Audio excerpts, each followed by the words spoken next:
त्याचे शिष्य येणार आहेत त्यांच्याकरता काही ना काही तर निष्कर्ष करण्याकरता किंवा त्याच्याकरता काही सिस्टम किंवा प्रोव्हिजन अशी करून ठेवायला पाहिजे असे पुस्तक मध्ये की ज्यांच्या इझिली आणि कन्व्हिनियंटली म्हणजे खूप सोप्या रीतीने आणि सरळतेने त्यांना कुठलाही पण सब्जेक्ट जो आहे ज्याच्यामध्ये त्यांचा इंटरेस्ट असेल त्या इंटरेस्टच्या सब्जेक्टमध्ये त्यांना त्या पर्टिक्युलर विषयाला त्यांना हात घालून आणि त्याच्या बाबतीत प्रभुपादांनी काय म्हटलं आहे हे जाणून घेता आलं पाहिजे. हे कसं करता येईल याच्या बाबतीत मी विचार करत होतो. With this concern in mind I wrote Srila Prabhupada letter in which I proposed. नाही हे सगळं वाचन झालंय आपलं.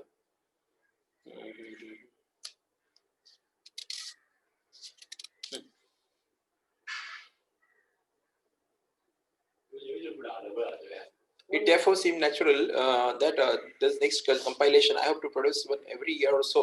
आणि त्याच्यानंतर त्यांनी प्रभुपादांना पत्र लिहिलंय की प्रभुपाद मला असं असं जाणवलं. ते प्रभुपादांनी त्यांना कळवलं होतं की हो ही खूप चांगली आयडिया आहे आणि तुम्ही याच्यावर काम करा म्हणून त्यांनी परमिशन दिली होती. मग त्यांनी त्याच्यानंतर आपले जे त्याचे सिनियर वैष्णव होते त्यांना पण विचारलं होतं. त्यांनी पण सांगितले होते वेगवेगळ्या वेज अँड मीन्स की ते कसं करता येईल म्हणून. मग त्यांनी सांगितलं की प्रीचिंग इन द सेन्स आणि स्पिरिच्युअल मास्टर अँड डिसायपल असे 2 पुस्तकं ते लिहून चुकले होते. त्याच्या व्यतिरिक्त दुसऱ्या टॉपिकवर ते लिहिणार होते. इथपर्यंत आपण काल वाचलं होतं हे माझ्या लक्षात आलं आता. त्याच्यानंतर त्याच्यामुळे आता पुढे आपण चालू करतो. It therefore seemed natural that the next compilation I hope to produce one every year or so should be on the chanting of Mahamantra because this is the foundation of the practice of Krishna consciousness. त्याच्यामुळे मला असं जाणवलं नैसर्गिकच होतं ते की याच्यानंतरचं जे संकलन आहे ते त्यांची इच्छा होती की दरवर्षी काही ना काही असं नवीन पुस्तके द्यायचं प्रभुपादन करता. तर ह्या वर्षीच्या पुस्तकांमध्ये चॅटिंग ऑफ महामंत्र महामंत्राचा जप कसा करायचा याच्यावरती मी त्याचं संकलन करणार होतो. प्रभुपादांचे जे काही इन्स्ट्रक्शन्स आहेत त्याचं कारण काय सांगतात ते this is the foundation of the practice of Krishna consciousness. कारण हा म्हणजे मुख्य आधारस्तंभ आहे किंवा त्याची फाउंडेशन आहे. फाउंडेशन म्हणजे काय म्हणतात त्याला नीव आहे. नीव त्याला नीव म्हणतात. तर त्याची नीव आहे म्हणजे कृष्ण कॉन्शियसनेस कृष्ण भावनामृत किंवा कृष्ण भक्तीची जी नीव आहे ती म्हणजे पवित्र नाम हरे कृष्ण महामंत्राचा जप आहे. त्याच्यामुळे याच्यावरती माझी लिहायची इच्छा होती आणि त्याच्यावर मी काम करणार होतो. I therefore now humbly offer this book Shri Namamrita the nectar of holy name to all the Srila Prabhupada disciples and grand disciples. त्याच्यामुळे मी आता खूपच विनम्रतेने हे पुस्तक जे आहे श्री नामामृत पवित्र नाम का अमृत हे पुस्तक आता श्रील प्रभुपादांचे जे शिष्य आहेत किंवा त्यांचे जे अजून ग्रँड डिसायपल्स त्यांच्या शिष्यांचे जे शिष्य आहेत त्यांना सगळ्यांना मी पुस्तक अर्पण करतो. All of us should absorb our minds in these nectarian instructions with rapt attention and conscientiously apply their conclusions in our practical spiritual life.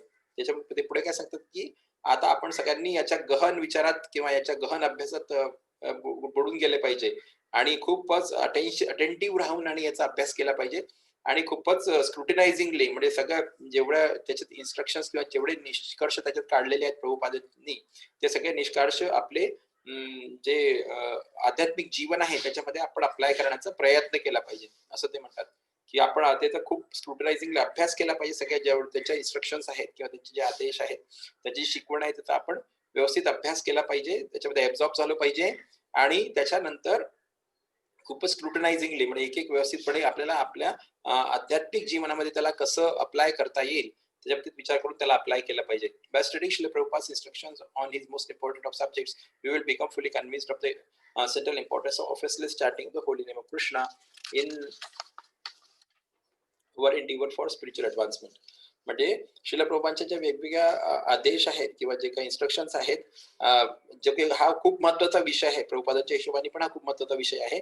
त्याच्यामुळे आपल्याला पूर्णपणे आपण आश्वस्त होऊ की कृष्णाचं जे पवित्र नाम आहे त्याचा अपराध मुक्त जप करणे हे किती महत्वाचं आहे in our spiritual advancement in our endeavour. म्हणजे आपला जो प्रयत्न आहे की आपल्याला आध्यात्मिक प्रगती करायची आहे त्या आध्यात्मिक प्रगतीमध्ये अपराध मुक्त हरे कृष्ण महामंत्राचा जो जप आहे तो जप किती महत्वाचा आहे आणि ते केल्याशिवाय आपण पुढे जाऊ शकत नाही. किती प्रयत्न केला तरी आध्यात्मिक जीवन आपलं पुढे जाऊ शकत नाही. त्याच्यामुळे तो जप करायचा आपल्याला आणि तो जप पण अपराधमुक्त असला पाहिजे असं त्यांनी ते सांगितलंय. Shri Namamrita is divided into 5 principal parts. म्हणजे नामामृत जे पुस्तक आहे याचे 5 मुख्य भाग आहेत. Part 1 reveals the chatting of the holy name. पहिल्या भागामध्ये हरे कृष्ण मंत्राचा जप जो आहे त्याच्या बाबतीत सांगितलंय. हरे कृष्ण महामंत्र ऍज द युग धर्म म्हणजे हरे कृष्ण महामंत्र जो आहे तो कलियुगाचा धर्म आहे आणि याच्या व्यतिरिक्त दुसरा धर्म नाही आहे. त्याच्यामुळे हा एक धर्म सांगितला युगधर्म म्हणून. The principal and universal religion for this age of Kali म्हणजे तो सर्वसमावेशक असा तो धर्म आहे या कलियुगाकरता. त्याच्यामुळे आपल्याला याचं पालन केलं पाहिजे असं त्यांनी ते म्हटलंय पुढे. Part 2 delineates the wonderful transcendental attributes and effects of the holy name. आणि दुसऱ्या भागामध्ये पवित्र नावाचे जे अद्भुत आणि जे आश्चर्यकारक त्याचे जे अट्रिब्यूट्स आहेत, त्याचे वैशिष्ट्य आहेत आणि त्याचे जे प्रभाव आहेत त्याच्या बाबतीत ते सांगितलेलं आहे. Part 3 offers a wide variety of practical instructions on practice of chanting the holy name.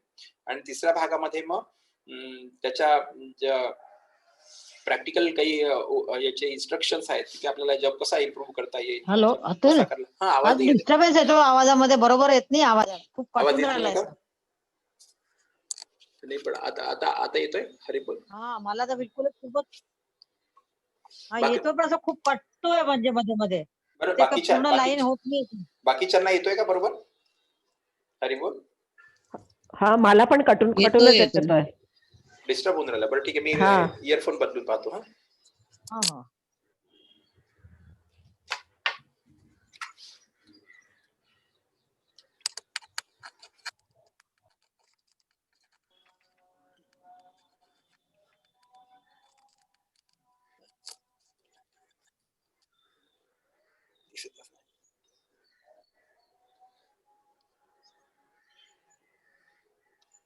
हरे कृष्ण हरे कृष्ण.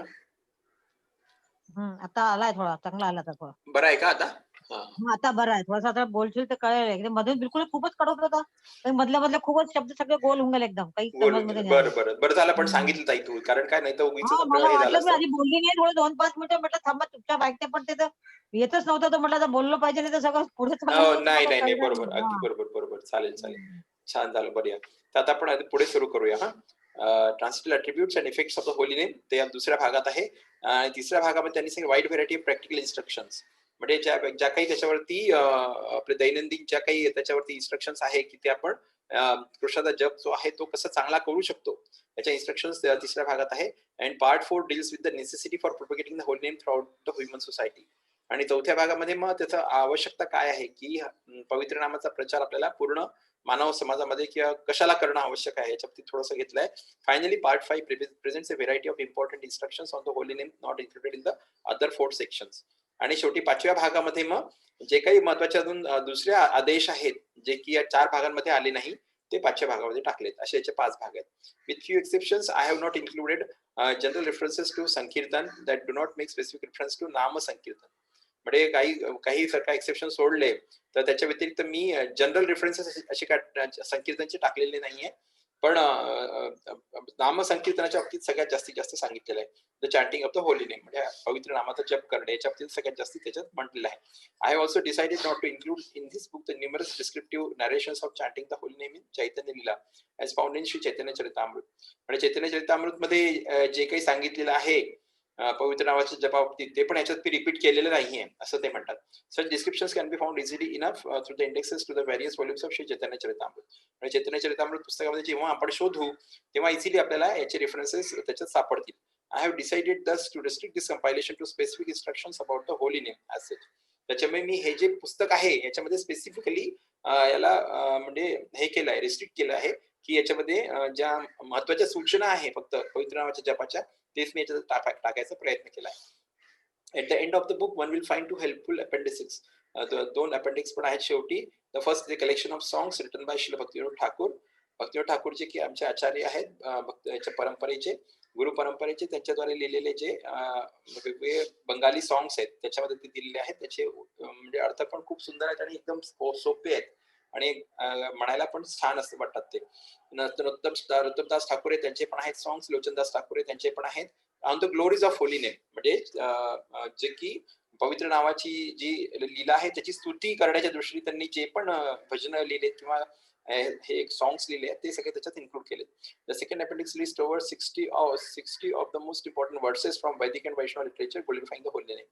आणि दुसऱ्या अपेंडिक्स मध्ये 60च्या वर श्लोक दिलेले आहेत जे की ज्याच्यामध्ये की वैदिक म्हणजे वैदिक साहित्य जे आहे किंवा वैष्णव साहित्य जे आहे ज्याच्यामध्ये कृष्णाच्या पवित्र नावाची जी स्तुती केली गेली आहे त्याच्याशी कन्सर्न 60 ते मध्ये जास्ती श्लोक एवढे श्लोक त्याच्यात मी टाकलेले आहेत.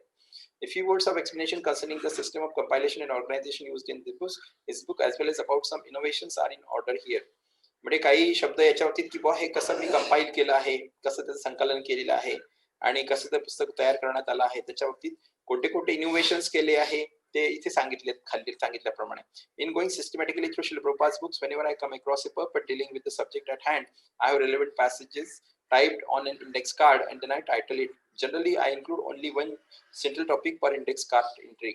म्हणजे जेव्हा जेव्हा मी प्रभुपादांची पुस्तकं वाचत होतो आणि म्हणजे जसं मला आता पवित्र नावाच्या जपाच्या बाबतीत घ्यायचं आहे तर त्याच्यामध्ये त्या पुस्तकामध्ये कुठेही पवित्र नावाच्या जपाच्या बाबतीत कुठे काही रेफरन्स सापडला तर मी ते एक इंडेक्स कार्ड तयार केलं होतं त्याच्यामध्ये मग मी ते लिहून घ्यायचो किंवा त्यांनी त्या ठिकाणी काय सांगितलंय आणि मग त्याच्यानंतर मी त्याला टायटल करायचो त्याचं काहीतरी एक टायटल द्यायचो आणि मग त्याला लिहून घ्यायचं आपल्या याच्यामध्ये असं पहिले करायचं. त्याच्यानंतर if within any purport distinctly different points are made about the subject separate index card entries are made and each is appropriately title and categorised. पण याच्या व्यतिरिक्त जर का कुठल्याही हे पर्पट मध्ये किंवा तो हे असतो तात्पर्यामध्ये समजा काहीतरी वेगळं अजून सांगण्यात आलं असेल प्रभुपादांच्या द्वारा त्याची वेगळी एंट्री करायचो आणि त्याचं वेगळं इंडेक्स कार्ड तयार करून त्याच्याकरता वेगळं हे तयार करत होतो. Even cases where two different but related points are presented in one interwoven discussion or where one point applies equally to two or more different topic categories, identical entries are prepared and placed within appropriate category. There is, in other words, a small degree of unavoidable duplication of entries. त्याच्यामुळे काय झालं की duplication of entries नाही झालेलं आहे. म्हणजे प्रत्येक ठिकाणी एक एकच एंट्री मिळाली आणि ते व्यवस्थित एका ठिकाणी कंपाईल झालेलं आहे एकानंतर एक आणि सगळं व्यवस्थित ते तयार केले त्यांनी व्यवस्थित. In some cases, such duplicate entries would be titled differently, appropriately to their respective categories. म्हणजे कधी कधी वाटेल आपल्याला असं की हे डुप्लिकेट आहे आधी होऊन गेलं पुन्हा एकदा आलेलं आहे पण ठीक आहे थोडंसं काहीतरी बदल असेल त्याच्यामध्ये त्याला वेगळं टायटल दिलं आणि त्याला वेगळी एंट्री तयार केली आहे. Within any particular subsection where two or more entries are very similar in content, rather than duplicating exact or near exact entries title, I have allowed one entry title to suffice for the consecutive entries. हे आपण थोडं वाचून घ्या फक्त. Rather than including Sanskrit or Bengali words transliterations for every verse cited, transliterations are given only for most important verses. Those included in Appendix 2. जे काही Appendix 2 मध्ये आलेले वर्सेस आहेत त्याचे फक्त ट्रान्सलिटरेशन त्यांनी त्याच्यात दिलेले आहेत. बाकीचे नाही इन्क्लूड नाही केले. The transliterations for any other verses can be found in Srila Prabhupadaंच्या पुस्तकांमध्ये आपल्याला त्याचे ट्रान्सलिटरेशन मिळेल. ट्रान्सलिटरेशनचा एक्झॅक्ट वर्ड मिनिंग मला पाहावं लागेल. ट्रान्सलिटरेशन म्हणजे काय पहा बरं. भाषांतर.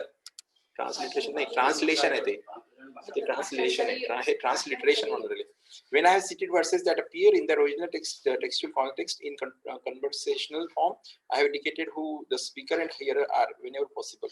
जिथे असे श्लोक आले की जे त्याच्यामध्ये कॉन्टेक्स्ट मध्ये आलेले आहेत त्याच्यामध्ये मग मी कोणी सांगितलेलं आहे कोण ऐकत होतं वगैरे हे त्याच्या एंट्रीज पण घेतलेल्या आहे. Further, as is often the case with Chaitanya Charitamrita, when a traditional scriptural verse is cited in conversation, as for instance between Lord Chaitanya and Rupa Goswami, only the original speaker and hearer are given.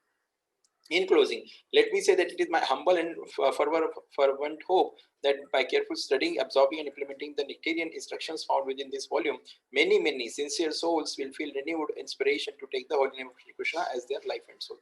मग शेवटी काय म्हणतात शेवटचा paragraph म्हणतात ते आता की शेवटी मला हे एवढंच म्हणायचं आहे की ही माझी अशी विनम्र आणि खूपच अशी इच्छा आहे काय इच्छा आहे की केअरफुली स्टडिंग म्हणजे याचा खूपच स्क्रुटनाइझिंग किंवा खूपच लक्ष देऊन अभ्यास करून आणि ऍब्झॉर्बिंग म्हणजे पूर्ण ह्याच्यामध्ये घडून जाऊन आणि इम्प्लिमेंटिंग द नेक्टरियन इन्स्ट्रक्शन्स आणि जे काही ह्या अमृततुल्य ज्या काही आदेश आहेत किंवा जे काही उपदेश आहेत या जर का आपण व्यवस्थित इम्प्लिमेंट केल्या आपल्या जीवनामध्ये फाउंड विदिन दिस व्हॉल्यूम म्हणजे याच्यामध्ये ज्या आलेल्या आहेत त्या मेनी सिन्सिअर सोल्स म्हणजे खूप सारे असे जे सिन्सिअर आत्मा जे असतील जे सिन्सिअर भक्त असतील त्यांना पुन्हा feel renewed inspiration to take the holy name of Shri Krishna त्यांना पुन्हा असं इन्स्पिरेशन येईल पुन्हा त्यांना अशी आतून हे येईल की आपण कृष्णाचं जे पवित्र नाव आहे यालाच आपलं लाईफ अँड सोल म्हणजे आपल्या जीवनाचं एकमेव उद्दिष्ट आपण बनवावं अशा दृष्टीने मी हे पुस्तक तयार केलेलं आहे आणि ते आपण लिहिलेलं आहे. असं यांचा हा प्रिफेस होता तर हा प्रिफेस संपतो इकडे.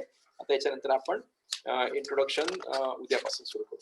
ठीक आहे इंट्रोडक्शन उद्यापासून सुरू करू. प्रिफेस यांचं नाव आहे शुभानंद दास आहे यांचं प्रभुपादांचे शिष्य आहेत हे तर त्यांचं हे प्रिफेस इथे संपतो. तर आपण उद्यापासून आता याचं इंट्रोडक्शन कडे जाऊया. इंट्रोडक्शन झालं की आपण जे काही आहे ते हे घेऊया मग.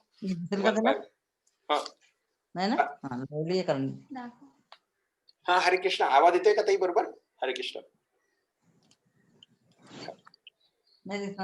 हरे कृष्ण आवाज येतोय का. हरे कृष्ण हरे कृष्ण आवाज येतो सगळ्यांना. हरी बोल. नव्हता येत तुम्ही आता बाहेर होऊन पुन्हा मीटिंग पुन्हा जॉईन झाली तर आता येतोय थोडा. हरी बोल. आता मध्ये मध्ये आला नाही का? मध्ये आवाज बंद झाला होता का? मग मध्ये नाही आला म्हणून तर मी थोडं बाहेर गेली, मी पुन्हा त्याला लिव्ह झाली मीटिंग, पुन्हा जॉईन झाली आता येतोय थोडा. अरे बापरे!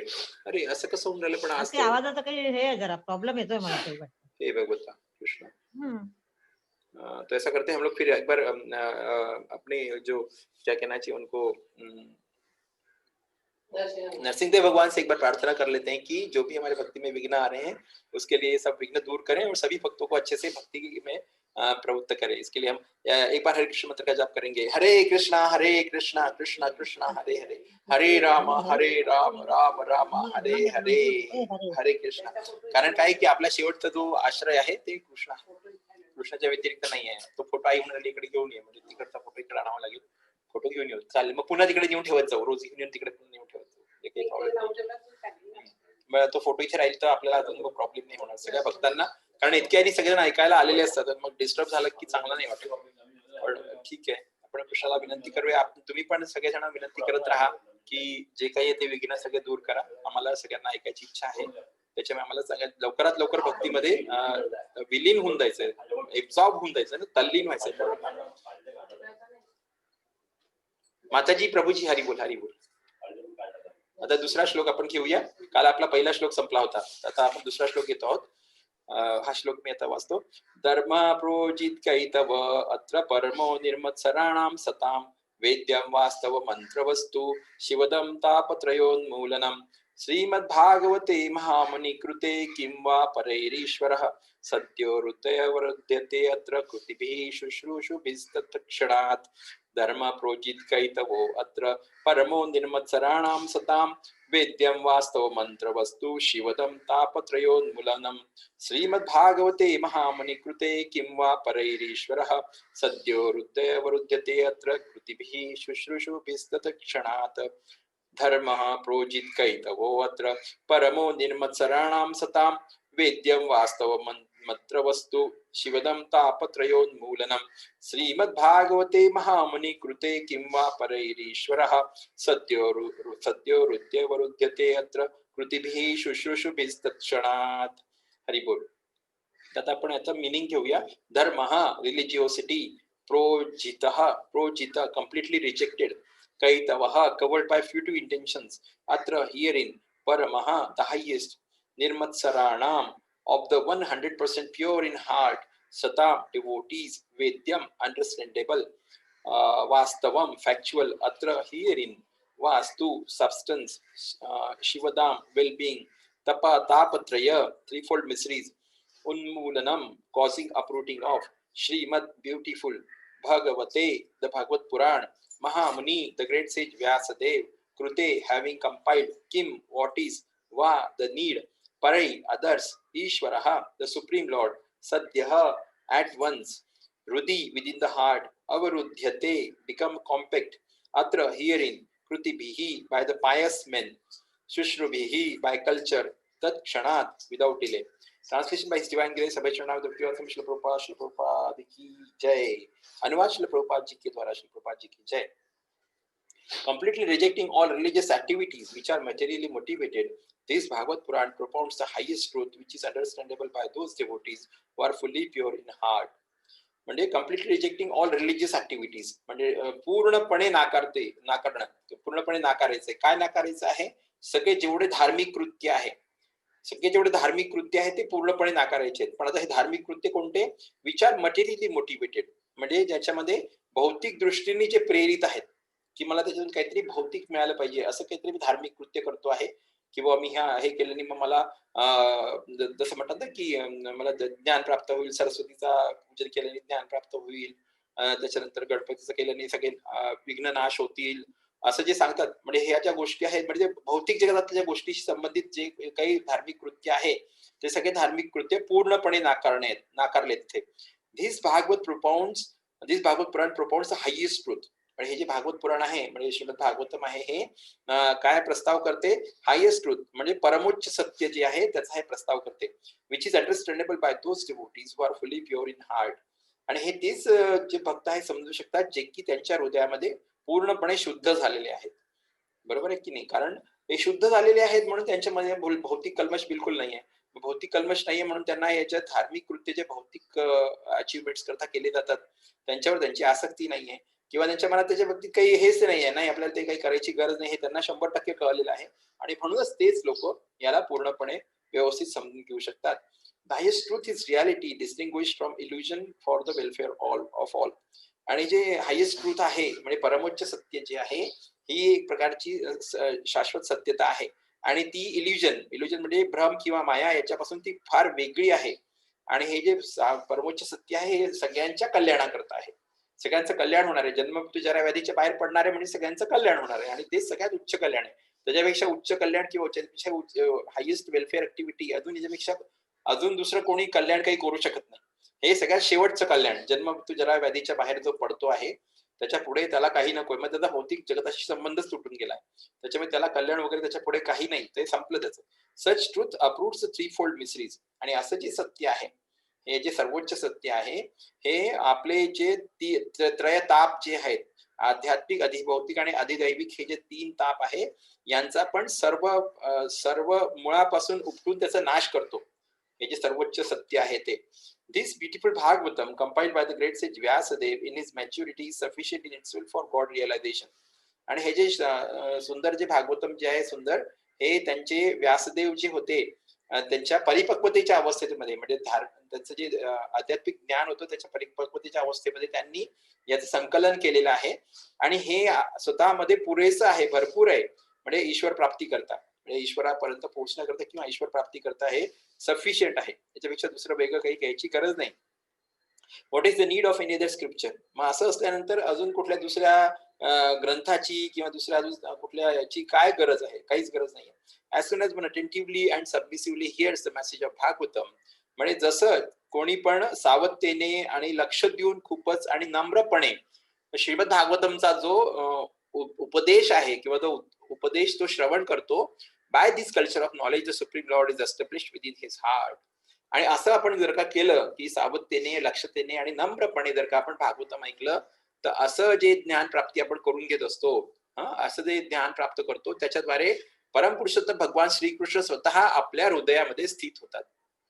ते स्थिर होतात आपल्या हृदयामध्ये. कारण हळूहळू आपल्या ते हृदयाचं शुद्धीकरण होत जाते. जेवढे कल्मश आहे आपले काम, क्रोध, मोह, मत्सर, माया जेवढं आहे ते सगळं आपलं बाहेर पडत जाते आणि त्याच्यानंतर मग कृष्ण तिथे स्थिर होतात असं त्यांनी सांगितलेलं आहे. ह्याच्यापेक्षा मोठं बेनिडिक्शन अजून दुसरं काय असू शकते? काय हवं याच्यापेक्षा जास्ती आपल्याला? काहीच नको. हे सगळ्यात द फायनल मोस्ट याच्यापेक्षा जास्ती काही नको. कृष्ण आपल्या हृदयामध्ये स्थिर झाला की झालं. मग काय 24 तास तुम्ही त्याचे दर्शन करा आणि 24 तास आनंदी राहा. मग तुम्हाला दुसरं काही पाहायची गरज नाही. आहे की नाही एकदम जबरदस्त. हा दुसरा श्लोक आहे. दुसऱ्या श्लोक मध्ये हे सगळं सांगितलेलं आहे की पूर्णपणे आपल्याला नाकारायचे धार्मिक कृत्य कोणते जे की मटेरियली मोटिवेटेड म्हणजे सकाम कर्म म्हटलं बेसिकली. सकाम कर्म आपण आतापर्यंत खूपदा आला हा शब्द आपल्याला. सकाम कर्म म्हणजे एक तर निस्वार्थ केलेले कर्म असतात आणि सकाम कर्म केलेले असतात की मला त्या कर्मामधून काही ना काही प्राप्ती झाली पाहिजे, माझ्याकरता मला काहीतरी मिळालं पाहिजे, ज्याच्यामध्ये माझं मोटिवेशन आहे काहीतरी, त्याच्याकरता मग मी धार्मिक कृत्य करायला जातो. झालं मग ते धर्म सकाम झालं. धर्म, अर्थ, काम, मोक्ष. मग ते धर्माच्या नंतर अर्थाची प्राप्ती होईल. अर्थ झाल्यानंतर मग काम मिळेल, म्हणजे इंद्रिय तृप्ती होईल. इंद्रिय तृप्ती झाल्यानंतर मग तुम्ही मोक्षाकडे वळाल, कारण इंद्रिय थकले आता, मग आता मोक्षाकडे वळूया. असं असं करत करत माणूस तो 4 स्टेप, एक स्टेप, दुसरी स्टेप, तिसरी, चौथी अशा स्टेप, एक स्टेप करत करत पुढे जातो.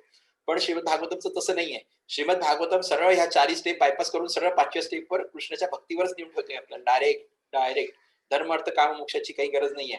डायरेक्ट कृष्णाच्या चरणांप्रती म्हणजे कृष्णच आपल्या स्वतःच्या हृदयामध्ये एस्टॅब्लिश झाला, म्हणजे स्थिर झाला किंवा स्थित झाला, म्हणजे मग त्याच्यामध्ये हे सगळं जन्म हे जे आपलं धर्म, अर्थ, काम, मोक्ष याची काही गरज नाही राहिली. डायरेक्टली आपण कृष्णाची भक्ती करू शकतो. या ज्या 4 सीडी आहे, धर्माच्या नंतर अर्थ, अर्थाच्या नंतर काम, कामाच्या नंतर मोक्ष वगैरे, हे सगळं बायपास होते. हे म्हणजे ह्याचं त्याची महिमा आहे. ही श्रीमद भागवतमची महिमा आहे की वेदांनी सांगितलेले जे ते 4 सीड्या आहेत त्या बायपास होतात आणि डायरेक्ट 5व्या सीडीला कृष्ण प्रेमापर्यंत आपण डायरेक्ट पोहोचू शकतो. हरी बोल. Perfect by his divine grace बेचरणाम द भक्तिवान श्रील प्रभुपाद की जय. तात्पर्य श्रील प्रभुपाद जी के द्वारा. Religion includes 4 primary subjects. म्हणजे त्यांनी सांगितलं की धर्म म्हणजे काय म्हटलंय की त्याच्यामध्ये 4 प्राथमिक विषय असतात. नेमली पायस ऍक्टिव्हिटीज म्हणजे धार्मिक कृत्य करणे, म्हणजे धर्म, इकॉनॉमिक डेव्हलपमेंट म्हणजे आर्थिक उन्नती, म्हणजे धर्म, अर्थ आणि सॅटिस्फॅक्शन ऑफ सेन्सेस म्हणजे इंद्रियांचं संतुष्टी किंवा इंद्रिय तृप्ती म्हणजे काम, धर्म, अर्थ, काम and finally liberation from material bondage म्हणजे भौतिक बंधनापासून मुक्तता, आणि त्याला म्हटलंय मुक्ती. धर्म, अर्थ, काम, मोक्ष हे प्राथमिक विषय आहेत धर्माचे. हे चार विषय महत्वाचे आहेत. याच्या थ्रू सगळ्यांचं जीवन सुरू आहे. आधी आपण सुरुवात करतो, मग आधी पायस ऍक्टिव्हिटीज करतो, काहीतरी म्हणजे धर्म करतो, आधीची काहीतरी सुकृती असते, त्याच्याद्वारे आपल्याला काहीतरी मिळालेलं असते, अजून धर्म करतो, त्याच्यानंतर अजून असं काम कर्म करून करून आपल्याला मिळवायचं असते. हे आपली एक स्टेप झाली. त्याच्यामुळे आपल्याला अर्थ प्राप्त होते, इकॉनॉमिक डेव्हलपमेंट होते, आणि त्याच्यानंतर मग आपलं इंद्रिय तृप्ती होते. कारण पैसा आल्यानंतरच इंद्रिय तृप्ती करू शकतो की नाही, पैसा नसताना थोडी आपल्याला इंद्रिय तृप्ती करायला कोणी कोणी देणार आहे, शक्यच नाही. तर इंद्रिय तृप्ती करायला तुमच्याजवळ पैसा असला पाहिजे. मग इंद्रिय तृप्ती झाल्यानंतर तुम्ही म्हणता, अरे बस झाला, आता माझ्या इंद्रिय थकून गेल्या, आता माझं वय पण झालं, चला आता आपण मोक्षाच्या बाबतीत बोलूया. मग माणूस शेवटी मोक्षापर्यंत पोहोचतो की आता भौतिक बंधन जे खूप झालं, आता मला मोक्ष हवा. असे हे प्रोग्रेसिव्ह स्टेजेस आहेत, आणि ते आहेत आधीपासून आहेत, म्हणजे ते नाविन्य नाहीये. इरिलिजियस लाईफ इज बार्बरस कंडिशन, म्हणजे त्यांनी सांगितलंय की जे अधार्मिक जीवन आहे ते एक प्रकारचं पशुतुल्य जीवन आहे. अधार्मिक जो कोणी वागत असेल, जो ठीक आहे सकाम कर्माचं तर पहिले पालन करणे बाबा, कमीत कमी कृष्णाच्या शुद्ध भक्तीपर्यंत नाही पोहोचू शकत तर कमीत कमी सकाम कर्म, सकाम भक्ती तर कर, कमीत सकाम कर्म तर कर. कुठल्या तरी देवी देवतांसमोर तू कमीत कमी त्यांच्या समोर स्वतःच मस्तक तर नमव, त्यांना नमस्कार तर कर, कोणाच्या तरी तर नमस्कार कर, कोणाच्या तरी समोर. कृष्णाच्या समोर करायची इच्छा नाही, काय हरकत नाही, पण कोणाच्या समोर जरी केलं तरी चालेल. पण नुसतं इरिलिजियस जे आहे, अधार्मिक जीवन, पूर्णपणे अधार्मिक कोणी असेल तर ते इट इज अ पशुतुल्य आहे, म्हणजे ते पशुतुल्य किंवा रानटी जीवन आहे ते.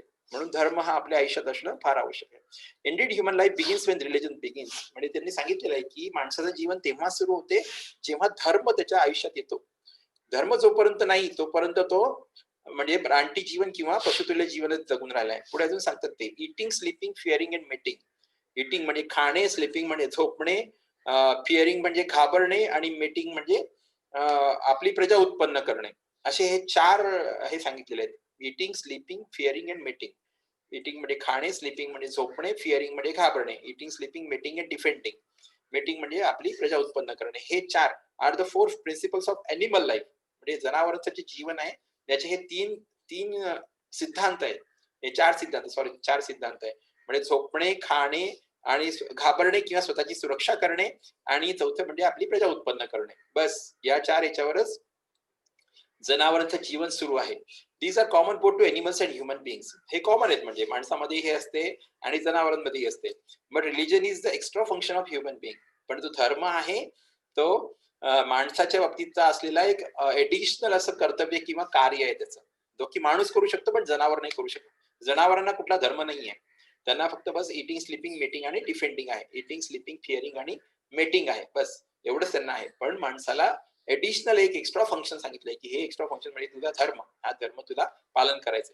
Without religion human life is no better than animal life. म्हणजे जर का धर्म आपल्या आयुष्यात नाहीये तर आपण प्राण्यांपेक्षा काही वेगळे नाही किंवा त्यांच्यापेक्षा काही बरे नाही, त्यांच्यासारखेच आपण आहोत, असं शास्त्र सांगून राहिलंय सरळ सरळ. Therefore, in human societies, there is some form of religion which aims at self-realization and which makes reference to man's eternal relationship with God. त्याच्यामुळे मानव समाजामध्ये कुठल्या ना कुठल्या प्रकारचा धर्म हा सुरुवातीपासून आहेच.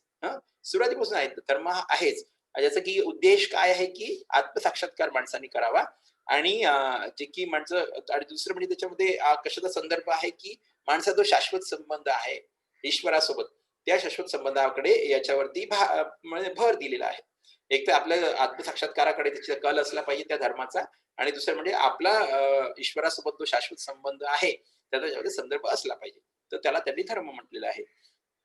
In the lower stages of human civilization, there is always competition to lord it over the material nature.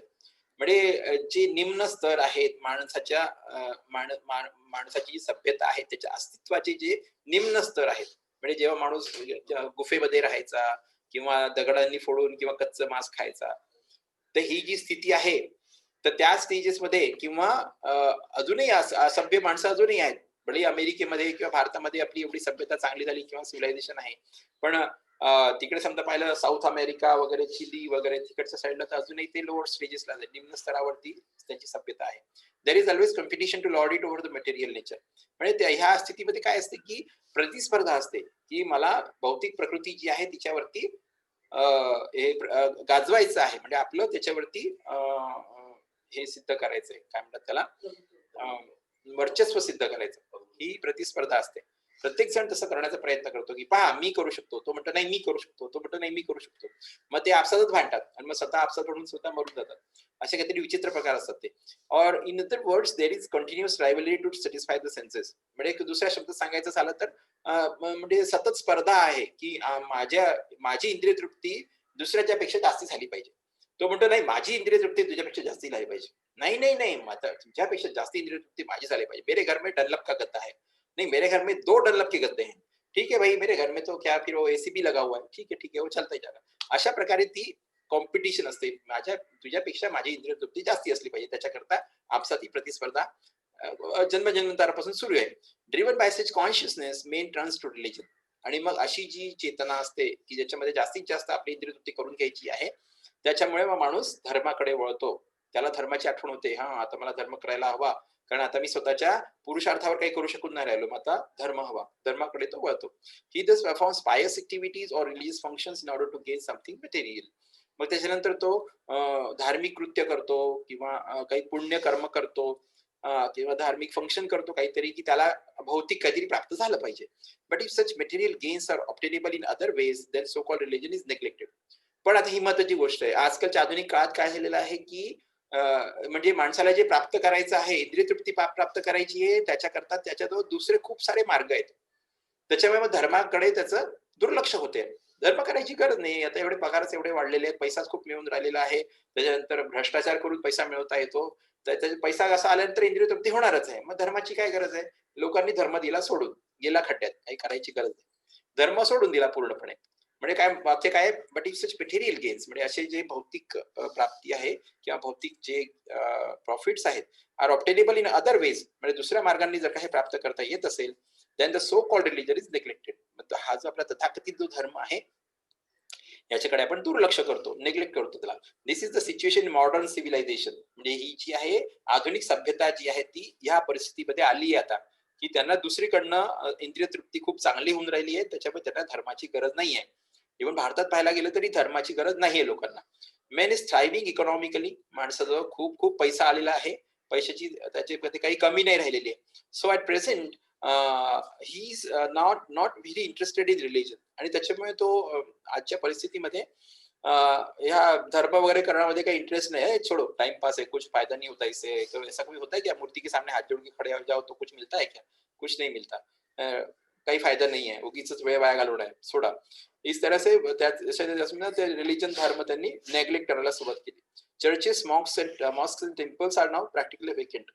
Church झाले, मदर असे मॉस्क झाल्या, मस्जिद झाल्या आणि मंदिर आता लिटरली ओसाड पडलेले आहेत.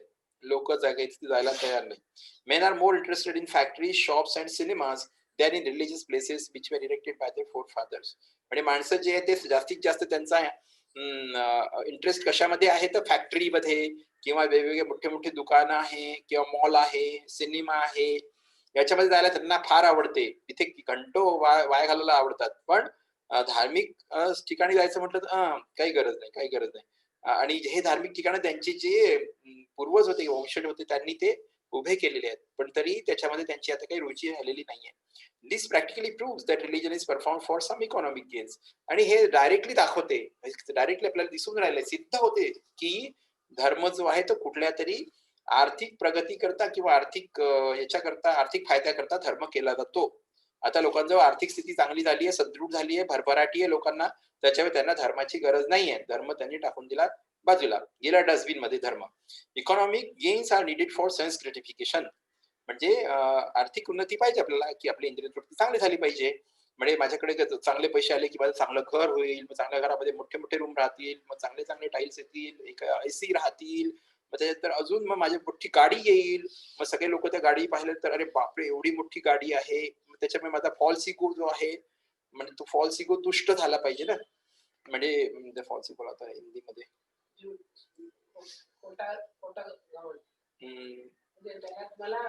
फॉल्स इगो त्याच्यामुळे वाढतो. म्हणजे मी लोकांना प्रयत्न करतो इम्प्रेस करण्याचा की तुमच्या जवळ पण माझ्या जवळ नाही. अहंकार येतो आणि अहंकारही फॉल्स इगो आपला पळावतो. तर ह्या सगळ्या गोष्टी त्याच्यासोबत येतात. म्हणून मग नीडेड फॉर सेल्फ ग्रेटिफिकेशन, जे काही सेल्फ ग्रेटिफिकेशन मला करायचं आहे, इंद्रिय तृप्ती करायची आहे, त्याच्याकरता पैसा असणं आवश्यक आहे. मग ते तर often Wien one is fulfilled in the pursuit of sense gratification he takes to salvation. मग पुढे गेल्यानंतर काय होते हळूहळू की आता इंद्रिय तृप्ती तर काही माझी होऊन नाही राहिली आहे. अरे जाऊ दे सोडा, मग काही अर्थ नाहीये. एवढा प्रयत्न करून राहिले तरी इंद्रिय तृप्ती होत नाहीये, तर चला आता मी मोक्षाकडेच जातो. म्हणजे आता हे होत नाही म्हणून तो मोक्षाकडे वळला आहे. म्हणजे त्याला खरं मोक्षाच्या बाबतीत काही स्वतः मनापासून आवड वगैरे असा प्रकार नाहीये. इंद्रिय तृप्ती माझी चांगली होऊन नाही राहिली. मी कितीही प्रयत्न केलं तरी दरवेळेस विफल होतो आहे. माझं डोकं आपटून आपटून थकलोय, रक्तबंबाळ झालोय, तरी मला काही इंद्रिय तृप्ती चांगली होऊन नाही राहिली आहे. तर मी म्हणतो जाऊ द्या ना, मग कशाला त्याच्या बाबतीत भानगडीत पडायचं, जाऊ द्या. त्याच्यापेक्षा आपण मोक्षाकडे वळूया. मग तो मोक्षाकडे वळतो and tries to become one with the supreme lord. आणि मग तो मोक्ष त्याला कसा हवा आहे की तो कृष्णाच्या शरीरामध्ये त्याला विलीन व्हायचा आहे. म्हणजे कृष्णासोबतच मर्ज होऊन जायचं. म्हणजे काही टेन्शनच नाही असं त्याला विचार करतो. Consequently all these states are simply different types of sense gratification. आणि मग पुन्हा सांगायचं झालं तर ह्याच्या सगळ्या स्टेट्स आहेत किंवा ह्याच्या सगळ्या वेगवेगळ्या पायऱ्या आहेत, ह्या वेगवेगळ्या प्रकारचं इंद्रिय तृप्तीच आहे. म्हणजे कृष्णाच्या सोबत एक होऊन जाणं ही पण एक प्रकारची इंद्रिय तृप्तीच आहे आणि ती या माणसाला करायची असते. कारण तो त्याची इंद्रिय तृप्ती जी भौतिक जगात आहे ती व्यवस्थित होऊन नाही राहिली आहे. त्याला ज्या लेवलचं पाहिजे त्या लेवलचं सेन्स ग्रेटिफिकेशन मिळत नाहीये त्याला. प्रत्येकाला सेन्स ग्रेटिफिकेशन त्याच्या नशिबाने जेव्हा तो जन्म घेतो तेव्हा त्याच्या ललाटावर लिहून दिलं असते कृष्णाने की एवढी एवढी इंद्रिय तृप्ती तुला मिळणार आहे आणि ती त्याला मिळते 100%. त्याच्या बाबतीत काही प्रॉब्लेम नाहीये. पण त्याला काय पाहिजे की मला जेवढं मिळालं आहे याच्यापेक्षा अजून जास्ती पाहिजे. दुसऱ्यांना मिळते मग मला का मिळू नाही, मी पण मिळवेल. हा आलं पागल होतो माणूस, त्याच्या मागे वेडा होतो. तर हे सांगितलं इंद्रिय तृप्तीच्या बाबतीत. मग त्यानंतर पुढे म्हणतात in the Vedas the above mentioned 4 activities are prescribed in regulative way so that there will not be any undue competition for sense gratification. आता वेदांमध्ये काय सांगितलेलं आहे की ह्या ज्या 4 ऍक्टिव्हिटीज आहे म्हणजे धर्म, अर्थ, काम आणि मोक्ष या एका नियंत्रित किंवा नियमित याच्यात सांगितलेलं आहे की ठीक आहे म्हणजे तुम्ही प्रयत्न करा, काही हरकत नाही, पण ते नियंत्रित असलं पाहिजे किंवा नियमित असलं पाहिजे. काहीतरी त्याच्यावरती बंधन असले पाहिजे. त्याचं कारण काय की अनावश्यक स्पर्धा नसली पाहिजे. म्हणजे आता मला इंद्रिय तृप्ती माझी करायची तर लोकांमध्ये अनावश्यक स्पर्धा निर्माण झाली तर लोक जनावरांसारखेच वागतील, एकमेकांचा खून करून मोकळे होतील. ते आपल्याला दिसतेच आहे आजकाल, दिसत नाही असं नाहीये, पण सध्या कमी आहे. पण हे जसं जसं कलियुग पुढे जाणार आहे तसं तसं हे अजून वाढत जाणार आहे. म्हणजे हे undue competition for sense gratification, अनावश्यक स्पर्धा जी आहे इंद्रिय तृप्ती करता निर्माण होत चाललेली आहे आणि सगळ्यांना एकापेक्षा दुसऱ्याला जास्ती, दुसऱ्यापेक्षा तिसऱ्याला जास्ती, तिसऱ्यापेक्षा चौथ्याला, पाचव्याला असं करत करत त्याच्यापेक्षा सगळ्यांपेक्षा जास्ती माझ्याजवळ असलं पाहिजे. हे lording it over material nature, म्हणजे भौतिक प्रकृतीवरती आपलं स्वराज्य म्हणजे स्वतःच हे स्थापन करणं. काय म्हणतात, मी म्हणजे सगळ्यात मोठा, असं ते सगळ्यांना दाखवण्याचा प्रयत्न करणं आणि याच्याकरता ती अनावश्यक स्पर्धा सुरू आहे. But Srimad Bhagavatam is transcended to all these self gratificatory activities. आता श्रीमद भागवतम काय त्याच्यानंतर आलं तर श्रीमद भागवतम जे आहे ते हे जेवढे म्हणजे इंद्रिय तृप्तीच्या ज्या काही गतिविधी आहे या सगळ्या गतिविधींच्या परे आहे श्रीमद भागवतम. याच्या सगळ्यांच्या परे आहे. त्याचा म्हणजे हा सब्जेक्टच नाहीये. आपल्याला इंद्रिय तृप्ती पाहिजे असेल तर श्रीमद भागवतम मध्ये नाही मिळणार, अशक्य कुठली गोष्ट आहे, ती मिळू शकत नाही. It is purely transcendental literature. म्हणजे हे अतिशय शुद्ध दिव्य असं साहित्य आहे. अतिशय शुद्ध आहे आणि दिव्य साहित्य आहे. Which can be understood only by the pure devotees of the Lord. आणि जे की कृष्णाचे जे शुद्ध भक्त आहे तेच याला छानपणे समजू शकतात, व्यवस्थितपणे समजू शकतात. वर transcendental to competitive sense gratification, म्हणजे ज्यांनी की हे अनावश्यक स्पर्धा जी आहे इंद्रिय तृप्तीची याच्या त्या पलीकडे होऊन गेले असे जे भक्त आहे ते भक्त याला चांगल्या रीतीने समजू शकतात. In the material world, there is keen competition between animal and animal, man and man, community and community, nation and nation. म्हणजे भौतिक जगतामध्ये तीव्र स्पर्धा आहे. तीव्र स्पर्धा आहे कोणामध्ये? जनावरांमध्ये, माणसामध्ये किंवा एका समाजामध्ये आणि दुसऱ्या समाजामध्ये, एका राष्ट्रामध्ये आणि दुसऱ्या राष्ट्रामध्ये, अशी ही खूपच तीक्ष्ण स्पर्धा आहे. ती त्या स्पर्धेप्रमाणेच पूर्ण जग त्याच्याप्रमाणेच पुढे पुढे चाललं आहे. But the devotees of the Lord rise above such competitions. पण कृष्णाचे जे भक्त असतात ते अशी जी प्रतिस्पर्धा असते त्याच्या वर उठलेले असतात. त्यांना या स्पर्धेशी काही घेणं देणं नसते. They do not compete with the materialist because they are on the path back to godhead where life is eternal and blissful. म्हणजे ते कधीच जे भौतिकतावादी लोक असतात त्यांच्याशी कधीच ते प्रतिस्पर्धा करत नाही. कारण ते कृष्णाचं जे शाश्वत धाम आहे, म्हणजे जो शाश्वत आणि जे आनंदमय धाम आहे त्या रस्त्यावर ते लागलेले असतात. त्याच्यामुळे इथल्या प्रतिस्पर्धेशी त्यांना काही घेणं देणं नसते. त्याच्यामध्ये त्यांचा काही इंटरेस्ट नसतो. Such transcendentalists are non-envious and pure in heart. आणि असे जे दिव्य पुरुष असतात, जे कृष्णाचे शुद्ध भक्त आहेत, असे दिव्य पुरुष ते निर्मत्सरी असतात आणि हृदयामध्ये फार शुद्ध असतात, एकदम शुद्ध असतात ते. In the material world everyone is envious of everyone else. म्हणजे भौतिक जगतामध्ये प्रत्येक माणूस जो आहे तो दुसऱ्या माणसाच्या बाबतीत मत्सर असतो, त्याच्यामध्ये त्याचा तो मत्सर करतो. And therefore there is competition. आणि तो मत्सर करतो एकमेकांचा, म्हणूनच आपसामध्ये त्यांच्यामध्ये प्रतिस्पर्धा आहे. But the transcendental devotees of the Lord are not only free from material envy, but are all well-wishers to everyone. पण जे कृष्णाचे दिव्य भक्त आहे, शुद्ध भक्त आहे, ते फक्त भौतिक जी ईर्ष्या असते त्याच्यापासूनच ते मुक्त नाहीयेत, तर ते जेवढे जीव आहेत, चेतन जीव आहेत, त्या सगळ्यांचे ते शुभचिंतक आहेत, ते त्यांचे हितैषी आहेत, असं इथे सांगितलेलं आहे. And they strive to establish the competitionless society with God in the centre. आणि मग ते खूप प्रयत्न करतात, असा असा समाज निर्माण करायचं त्यांना, अशा समाजाची व्यवस्था करायची आहे, अशा समाजाची निर्मिती करायची आहे की जिथे कृष्ण तिथे सेंटरमध्ये राहील आणि त्याच्यामध्ये कॉम्पिटिशन राहणार नाही, एकमेकांसोबत लोक कॉम्पिटिशनलेस म्हटलंय, म्हणजे जिथे प्रतिस्पर्धा राहणार नाही, असं त्यांना समाज स्थापन करायचा आहे. आणि कृष्णाला जीवनाच्या सेंटरमध्ये किंवा समाजाच्या सेंटरमध्ये किंवा राष्ट्राच्या सेंटरमध्ये, या जगाच्या सेंटरमध्ये त्यांना कृष्णाला आणायचं आहे, असा समाज त्यांना निर्माण करायचा आहे. The contemporary socialist conception of a competitionless society is artificial because in socialist state there is competition for the post of dictator. ते सांगतात की आता जी समकालीन जी समाजवादी संकल्पना आहे ना, समाजवादी लोक आहेत की नाही, समाजवादी पार्टी आहे, म्हणजे अशी समाजवादी संकल्पना चायनाकडनं आली, रशियाकडनं आली, तर ही जी समाजवादी संकल्पना आहे की त्याच्यामध्ये पण ते म्हणतात की आमच्यामध्ये पण कॉम्पिटिशनलेस सोसायटी राहील, म्हणजे प्रतिस्पर्धा नाही राहणार त्याच्यामध्ये. ती पण प्रभुपाद म्हणतात की ही कृत्रिम संकल्पना आहे. कारण काय म्हणतात, because in socialist state there is competition for the post of dictator.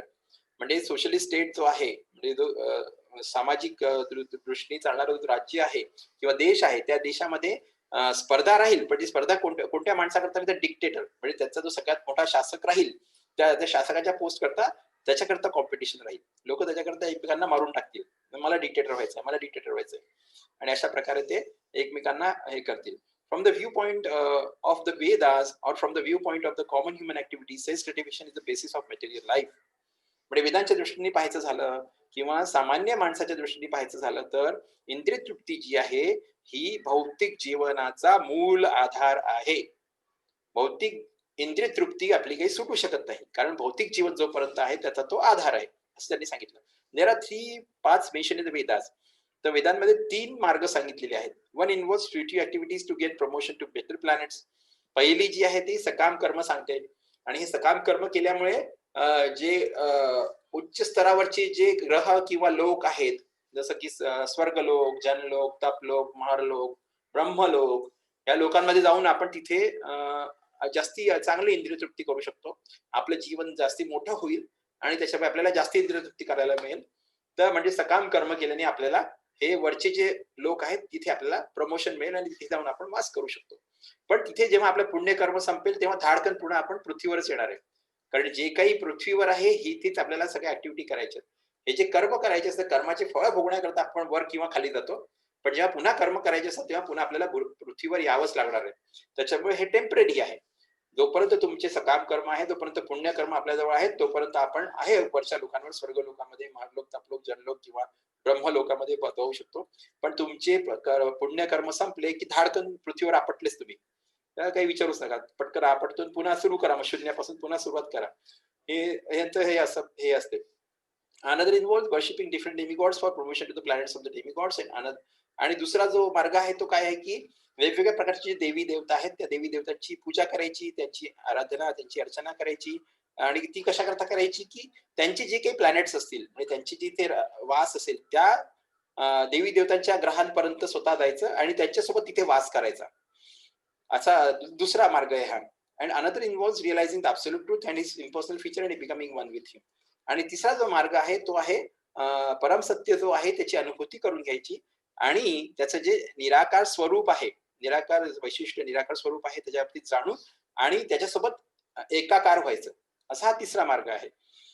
The impersonal aspect of absolute truth is not the highest. पण तिन्ही मार्ग लक्षात आले का, कोणते कोणते आहे? पहिलं सकाम कर्माचा मार्ग आहे. सकाम कर्म आपल्याला उच्चतर जे आपले लोक आहेत तिथे घेऊन जाणार आहे. त्याची म्हणजे सकाम कर्माची प्रचिती काय आहे हे आपल्याला माहिती पाहिजे, की आपण काय करतो आहे त्याच्यामुळे आपल्याला काय मिळणार आहे हे जोपर्यंत क्लिअर होणार नाही तोपर्यंत आपण व्यवस्थितरित्या भक्ती नाही करू शकत. आणि भक्तीचं महत्व नाही कळणार आपल्याला. हरे बोल, हरे कृष्ण. तर भक्तीचं महत्व कळणार नाही आपल्याला, की भक्ती आपल्याला काय देणार आहे आणि बाकीच्या ज्या ऍक्टिव्हिटीज आहेत आपल्याला काय देणार आहेत. तर सकाम कर्म आपल्याला जे वरचे उच्चतर लोक आहेत ते लोकांपर्यंत घेऊन जातील, त्या लोकांमध्ये आपल्याला वास मिळेल, चांगली इंद्रिय तृप्ती होईल आपली, खूप जास्ती वेळापर्यंत आपण तिथे राहू शकू, तिथे आपले म्हणजे अस्तित्व मोठं राहील. कारण तिथे वेळ जो आहे तो कमी हळूहळू जात असतो. आपल्याकडे वेळ लवकर 100 वर्ष 70 वर्ष कसे सुद्धा कळत नाही. इथले 100 वर्ष म्हणजे तिथला 1 सेकंद वगैरे असं तो रेशो आहे. त्याच्यामुळे तिथे तुम्हाला भरपूर इंद्रिय तृप्ती खूप वेळाकरता करायला मिळणार आहे. दुसरं जे आहे ते डेमिगॉड, देवी देवतांची पूजा करून त्या देवी देवतांच्या लोकांना जायचं आणि तिथे त्यांच्यासोबत वास करायचा. आणि तिसरं आहे ते परमसत्याची निराकार संकल्पना आहे, त्याच्यासोबत एकात्म स्थापित करायचं. असे 3 मार्ग सांगितले. The impersonal aspect of absolute truth is not the highest. पण हा जो निराकार स्वरूप जे आहे परमसत्याचं, ते सगळ्यात सर्वोच्च नाही आहे असं सांगतात. Above the impersonal feature is the परमात्मा फीचर. म्हणजे निराकार जे स्वरूप आहे किंवा निराकार वैशिष्ट्य जे आहे परमसत्याचं, त्याच्यावरती परमात्मा असं वैशिष्ट्य आहे. परमात्मा जो की प्रत्येकाच्या हृदयामध्ये स्थित असतो, हा परमात्मा. And above this is the personal feature of absolute truth. आणि याच्यावरती म्हणजे परमात्म्याच्या पण वरती परमसत्याचं कोणतं व्यक्तिगत स्वरूप आहे, ज्याला आपण भगवान असं म्हणतो. भगवान श्रीकृष्ण म्हणजे भगवान आहे ते स्वतः. ते व्यक्तिगत स्वरूप आहे ते. परमसत्याचं व्यक्तिगत स्वरूप म्हणजे माणसासारखं ते स्वरूप आहे, त्याला भगवान असं म्हणतात. म्हणजे 3 स्वरूप आहेत. इम्पर्सनल आस्पेक्ट म्हणजे एक निराकार स्वरूप जे आहे त्याला आपण हे म्हणतो, निराकार स्वरूप आहे, ते सर्वोच्च नाही आहे, त्याला इम्पर्सनल निराकार स्वरूप म्हटलंय. आणि त्याच्यानंतर दुसरं परमात्मा फीचर आहे. परमात्मा जो की लोकलाइज्ड फीचर आहे, म्हणजे प्रत्येकाच्या हृदयामध्ये त्याचा वास आहे परमात्मा.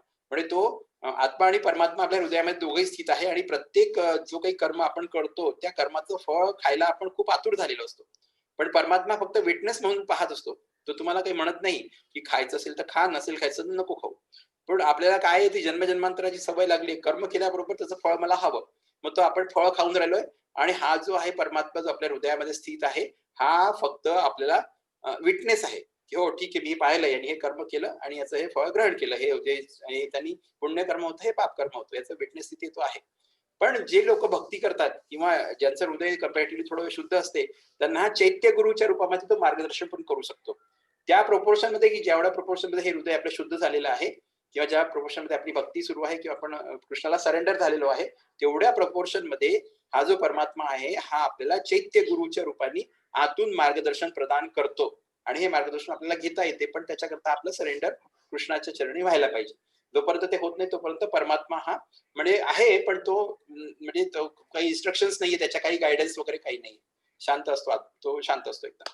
त्याच्यानंतर तिसरं जे आहे ते पर्सनल फीचर आहे, म्हणजे व्यक्तिगत स्वरूप आहे, परमसत्याचं व्यक्तिगत स्वरूप आहे, त्याला भगवान असं म्हटलेलं आहे. भगवान श्रीकृष्ण म्हणजे श्रीकृष्ण जे आहे ते परमसत्याचं व्यक्तिगत स्वरूप आहे. असे 3 फीचर्स आहे, एक इम्पर्सनल आहे, निराकार आहे, दुसरं जे आहे ते परमात्मा आहे जो की लोकलाइज्ड आहे, प्रत्येकाच्या हृदयामध्ये प्रत्येक चेतनजीव जो आहे, म्हणजे तो किडा मुंगी असो त्याच्यातही परमात्मा आहे, आणि माणसं स्त्री पुरुष कोणी असो, सगळ्यांच्या म्हणजे पक्षी झाले, प्राणी झाले, सगळ्यांच्या हृदयामध्ये परमात्मा हा बसलेला आहे. हे दुसरं लोकलाइज फीचर आहे ॲब्सोल्यूट ट्रूथचं. परमसत्याचं दुसरं फीचर आहे लोकलाइज, त्याला परमात्मा म्हणतात. आणि तिसरं आहे भगवान, जे की त्याचं व्यक्तिगत स्वरूप आहे. हे फार महत्वाचं आहे, हे सगळ्यांनी लक्ष देऊन ऐकावं, कारण की याचा रेफरन्स पुन्हा पुन्हा येणार आहे पुढे पुढे. हा, भगवान ते कृष्ण आहे. तिसरे कृष्ण आहे, परमात्म्याच्या माणसाच्या याच्यात आतमध्ये ते कृष्णाचे स्वरूप आहेत. हो, कृष्णाचेच आहेत. रिअलायझेशन शेवटी कृष्णाचेच आहेत ते, पण कृष्णाचे ते रिअलायझेशन वेगळे आहे. त्याला उदाहरण दिलंय पुढे दिले उदाहरण. Srimad Bhagavatam gives information about the absolute truth in his personal feature. पण श्रीमद भागवतम जी आहे ती त्याच्या बाबतीत माहिती देते की परमसत्याचं जे वैयक्तिक स्वरूप आहे ते कसं आहे, म्हणजे आपल्याला कसं समजून घेता येईल, त्याच्या बाबतीत माहिती श्रीमद भागवतम मध्ये सापडते. It is higher than impersonalist literature and higher than the jnanakanda division of the Vedas. म्हणजे हे जे कृष्णाचं जे वैयक्तिक स्वरूप आहे ते निराकार स्वरूप जे आहे त्याच्यापेक्षा मोठं आहे, आणि ज्ञानकांडामध्ये वेदांनी जे काही सांगितलेलं आहे त्याच्यापेक्षा पण हे मोठंच आहे. It is even higher than the karmakanda division. म्हणजे कर्मकांडामध्ये जे येते त्याच्यापासून जी काय प्राप्ती सांगितली आहे शेवटी, त्याच्यापेक्षा हे भगवान स्वरूप जे आहे ते जास्ती त्याचं हे फलदायी आहे. आणि इव्हन हायर देन द उपासना कांड, उपासना जी करतो आपण त्या उपासनेपासून आपल्याला जे काही मिळणार आहे त्याच्यापेक्षा हे जास्ती महत्वाचं आहे. Because it recommends the worship of the supreme personality of God Lord Shri Krishna. कारण त्याच्यामध्ये त्यांनी काय सांगितलंय की त्यांनी कशाची अनुशंसा केली आहे तर फक्त परमपुरुष भगवान श्रीकृष्ण यांचीच पूजा किंवा उपासना किंवा अर्चना करायचं सांगितलेलं आहे. त्याच्यामुळे ह्या सगळ्यांपेक्षा हे सर्वोच्च आहे. In the karmakanda there is competition to reach heavenly planets for better sense gratification. म्हणजे कर्मकांड जे आहे त्याच्यामध्ये काय आहे की प्रतिस्पर्धा आहे की मी जास्तीत जास्त इंद्रिय तृप्ती करू शकलो पाहिजे आणि मी स्वर्गोत्तर लोक जे आहेत वरचे त्या लोकांपर्यंत मी पोहोचलो पाहिजे. त्याच्याकरता त्याच्यामध्ये खूप मोठी कॉम्पिटिशन आहे, प्रतिस्पर्धा आहे. And there is similar competition in ज्ञान कांड इन उपासना कांड ऑल्सो. म्हणजे ज्ञानकांडामध्ये आणि उपासना कांडामध्ये पण अशाच प्रकारची प्रतिस्पर्धा आहे. Srimad Bhagavatam is superior to all these. Srimad Bhagavatam ह्या सगळ्यांपेक्षा सर्वोच्च आहे. कारण काय? Because it aims at the supreme truth which is the substance or the root of all categories. कारण त्याचं जे लक्ष्य आहे ते लक्ष्य म्हणजे काय, सर्व उच्चतम लोकांची प्राप्ती नाहीये किंवा अजून कर्मकांड करून किंवा ध्यानकांड करून ते अजून असं निराकार ब्रह्मामध्ये एक व्हायचं वगैरे असं पण त्यांची इच्छा नाहीये. त्यांची इच्छा काय आहे की it aims at supreme truth, जे परम सत्य आहे भगवान श्रीकृष्ण त्यांच्यापर्यंत त्यांचं लक्ष आहे श्रीमद भागवतमचं. विच इज सबस्टेन्स म्हणजे ते जे की स्वतः तत्व आहेत आणि or the root of all categories. म्हणजे जेवढे काही वेगवेगळे प्रकार आहेत किंवा वेगवेगळ्या शक्ती आहेत त्याचे ते स्वतः तत्व आहेत, त्याच्यापासून त्या शक्ती उगम पावलेल्या आहेत. त्याच्यामुळे त्यांच्यापर्यंत श्रीमद भागवतमची पोहोच आहे. श्रीमद भागवतम त्यांच्यापर्यंत आपल्याला घेऊन जाते आणि म्हणून श्रीमद भागवतम या सगळ्यांपेक्षा सर्वोच्च त्याची कॅटेगरी आहे. From Srimad Bhagavatam one can come to know the substance as well as the categories.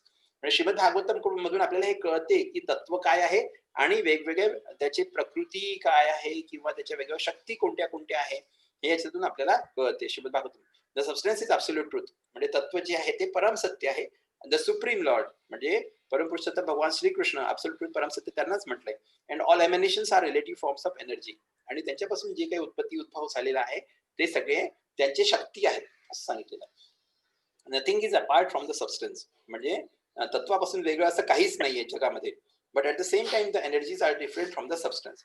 पण त्या ज्या शक्ती आहेत ज्या शक्ती म्हणजे पूर्ण ब्रह्मांडाचं सुचारू असं संचालन करून राहिले आहेत कृष्णाच्या इच्छेप्रमाणे, या ज्या शक्ती आहेत त्या तत्वापासून परम तत्वापासून किंवा कृष्णापासून त्या भिन्न आहेत. This conception is not contradictory म्हणजे हा काही विरोधाभास नाहीये. Srimad Bhagavatam explicitly promulgates this simultaneously one different philosophy of Vedanta Sutra which begins with the janmadi asya सूत्र.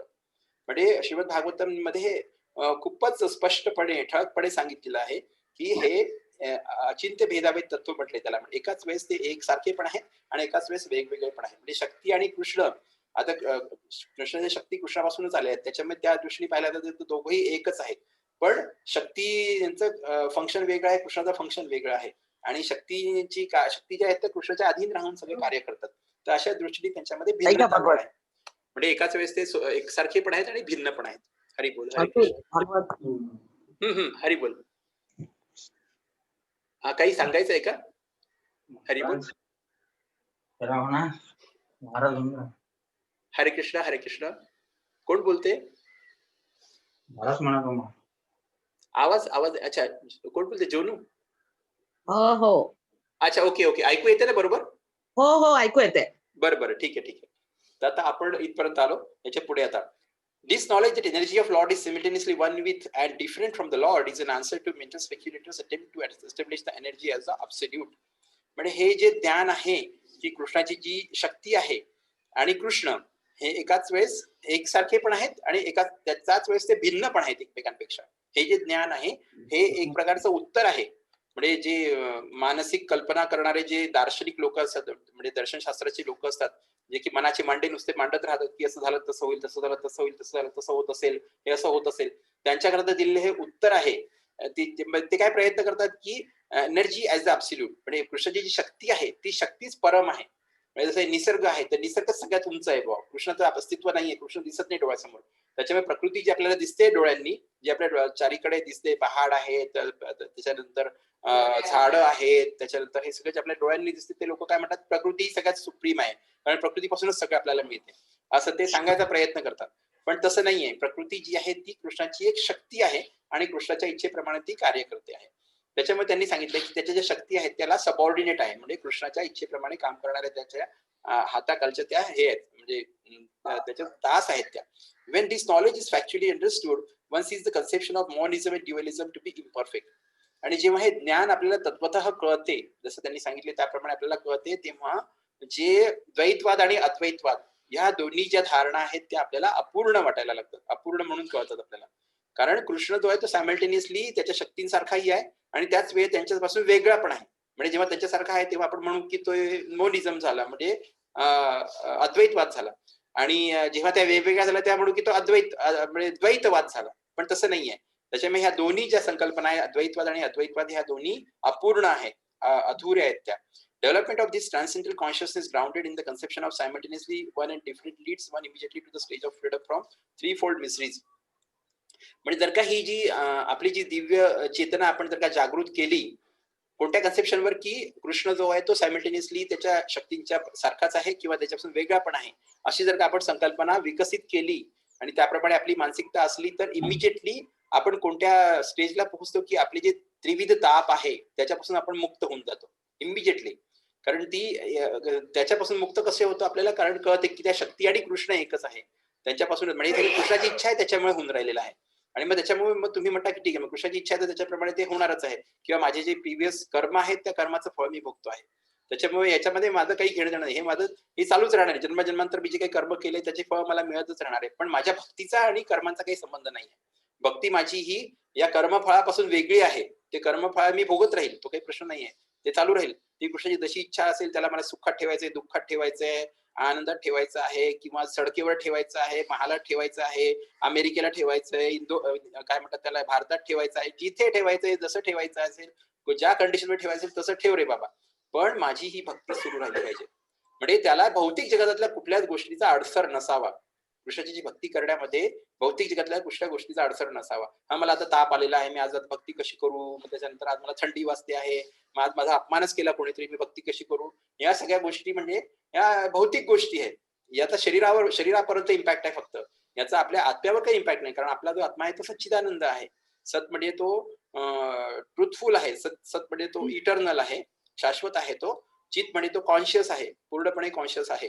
आणि आनंद आणि तो ब्लिसफुल आहे, म्हणजे आनंदमय पूर्णपणे. मग असं असल्यानंतर कोणी आपला अपमान कसा काय करू शकेल? किंवा मी समजा रस्त्यावर मला झोपावं लागलं तर त्याच्यामुळे माझ्या शरीराला त्रास होऊन राहिला, पण माझ्या आत्म्याला काही त्रास नाही होऊन राहिलाय. असं घडलं समजा कधी, किंवा आता गेलो स्टँडवर गेलो, पण आता शेवटची गाडी बस सुटून गेली आहे, झोपलो मी स्टँडवर, झोपलो तर झोपलो, त्याच्यात काय एवढं मोठं झालं, हे की नाही? तो प्रॉब्लेम काही नाहीये, आत्म्याला त्रास नाही झालेला, तो माझ्या शरीराला त्रास झालेला आहे. हे मला कळलं पाहिजे. हे जोपर्यंत मला कळणार नाही ना, तोपर्यंत आपल्याला अरे काय बस सुटून गेली, चांगलं छान मिळून गेली असती बस, तर घरी जाऊन छानपैकी मस्त गादी टाकून मस्त फॅन लावून झोपलो असतो, असं वाटत राहते. मग ते झालं, मग ते दुःख सुरू झालं, मनाचं दुःख आहे ते आपण मन जे आहे ना आपल्याला ते पुन्हा पुन्हा ते दुःख, अरे दुःख झालंय, तू ते दुःख पहा, ते आपल्याला पाहायला लावते, जबरदस्ती पाहायला लावतो, पहा हे तुला दुःख झालेलं आहे. अरे नाही ना बाबा, पण नाही हे दुःख तुला झालेलंच आहे, जबरदस्ती ते आपल्याला दुःख पाहायला लावते आणि आपल्याला दुःख करून घेतो आपण. त्याच्यामुळे आपल्याला कळलं पाहिजे की आपल्या शरीराशी निगडीत ज्या गोष्टी आहे त्या आपल्या दुःखाचं कारण होऊच शकत नाही, आणि आत्मा तर कधी दुःखी होणारच नाहीये. त्याच्यामुळे दुःखाचं अस्तित्व ह्या जगात नाही, दुःख नाहीये या जगामध्ये. शरीराशी निगडीत जे काही आहे ते तर भौतिक आहे, सगळं भौतिकशी माझं काही घेणं देणं नाही, कारण मी आत्मा आहे आणि आत्मा हा आध्यात्मिक आहे. याचा जे संबंध आहे तो कृष्णाशी आहे. मग त्या भौतिक शरीराशी जे काही होऊन राहिलं त्याचं माझं काय घेणं देणं आहे? माझ्या कर्मांप्रमाणे माझं शरीर भोगते आहे, ते भोगत राहील, त्याचा काही प्रॉब्लेम नाहीये. अशी जी कन्सेप्ट आहे एवढी क्लिअर आपली होणं फार आवश्यक आहे. त्याच्यामुळे आपण हा विचार केला पाहिजे की शरीर वेगळं आहे, माझा आत्मा वेगळा आहे. शरीराचं क्षेत्र वेगळं आहे, आत्म्याचं क्षेत्र वेगळं आहे, आत्म्याचे कर्तव्य वेगळे, शरीराचे कर्तव्य वेगळे. हे सगळं मला वेगवेगळं करून पाहता आलं पाहिजे की माझ्या जीवनामध्ये काय घडते, कसं घडते आहे, त्याचा कुठपर्यंत इम्पॅक्ट आहे, कुठपर्यंत इम्पॅक्ट होऊ द्यायचा आहे, कुठे नाही होऊ द्यायचं आहे, हे आपल्याला ठरवता आलं पाहिजे. ते मन जे आहे ते आपल्याला स्वतःच्या कंट्रोलमध्ये ठेवता आलं पाहिजे.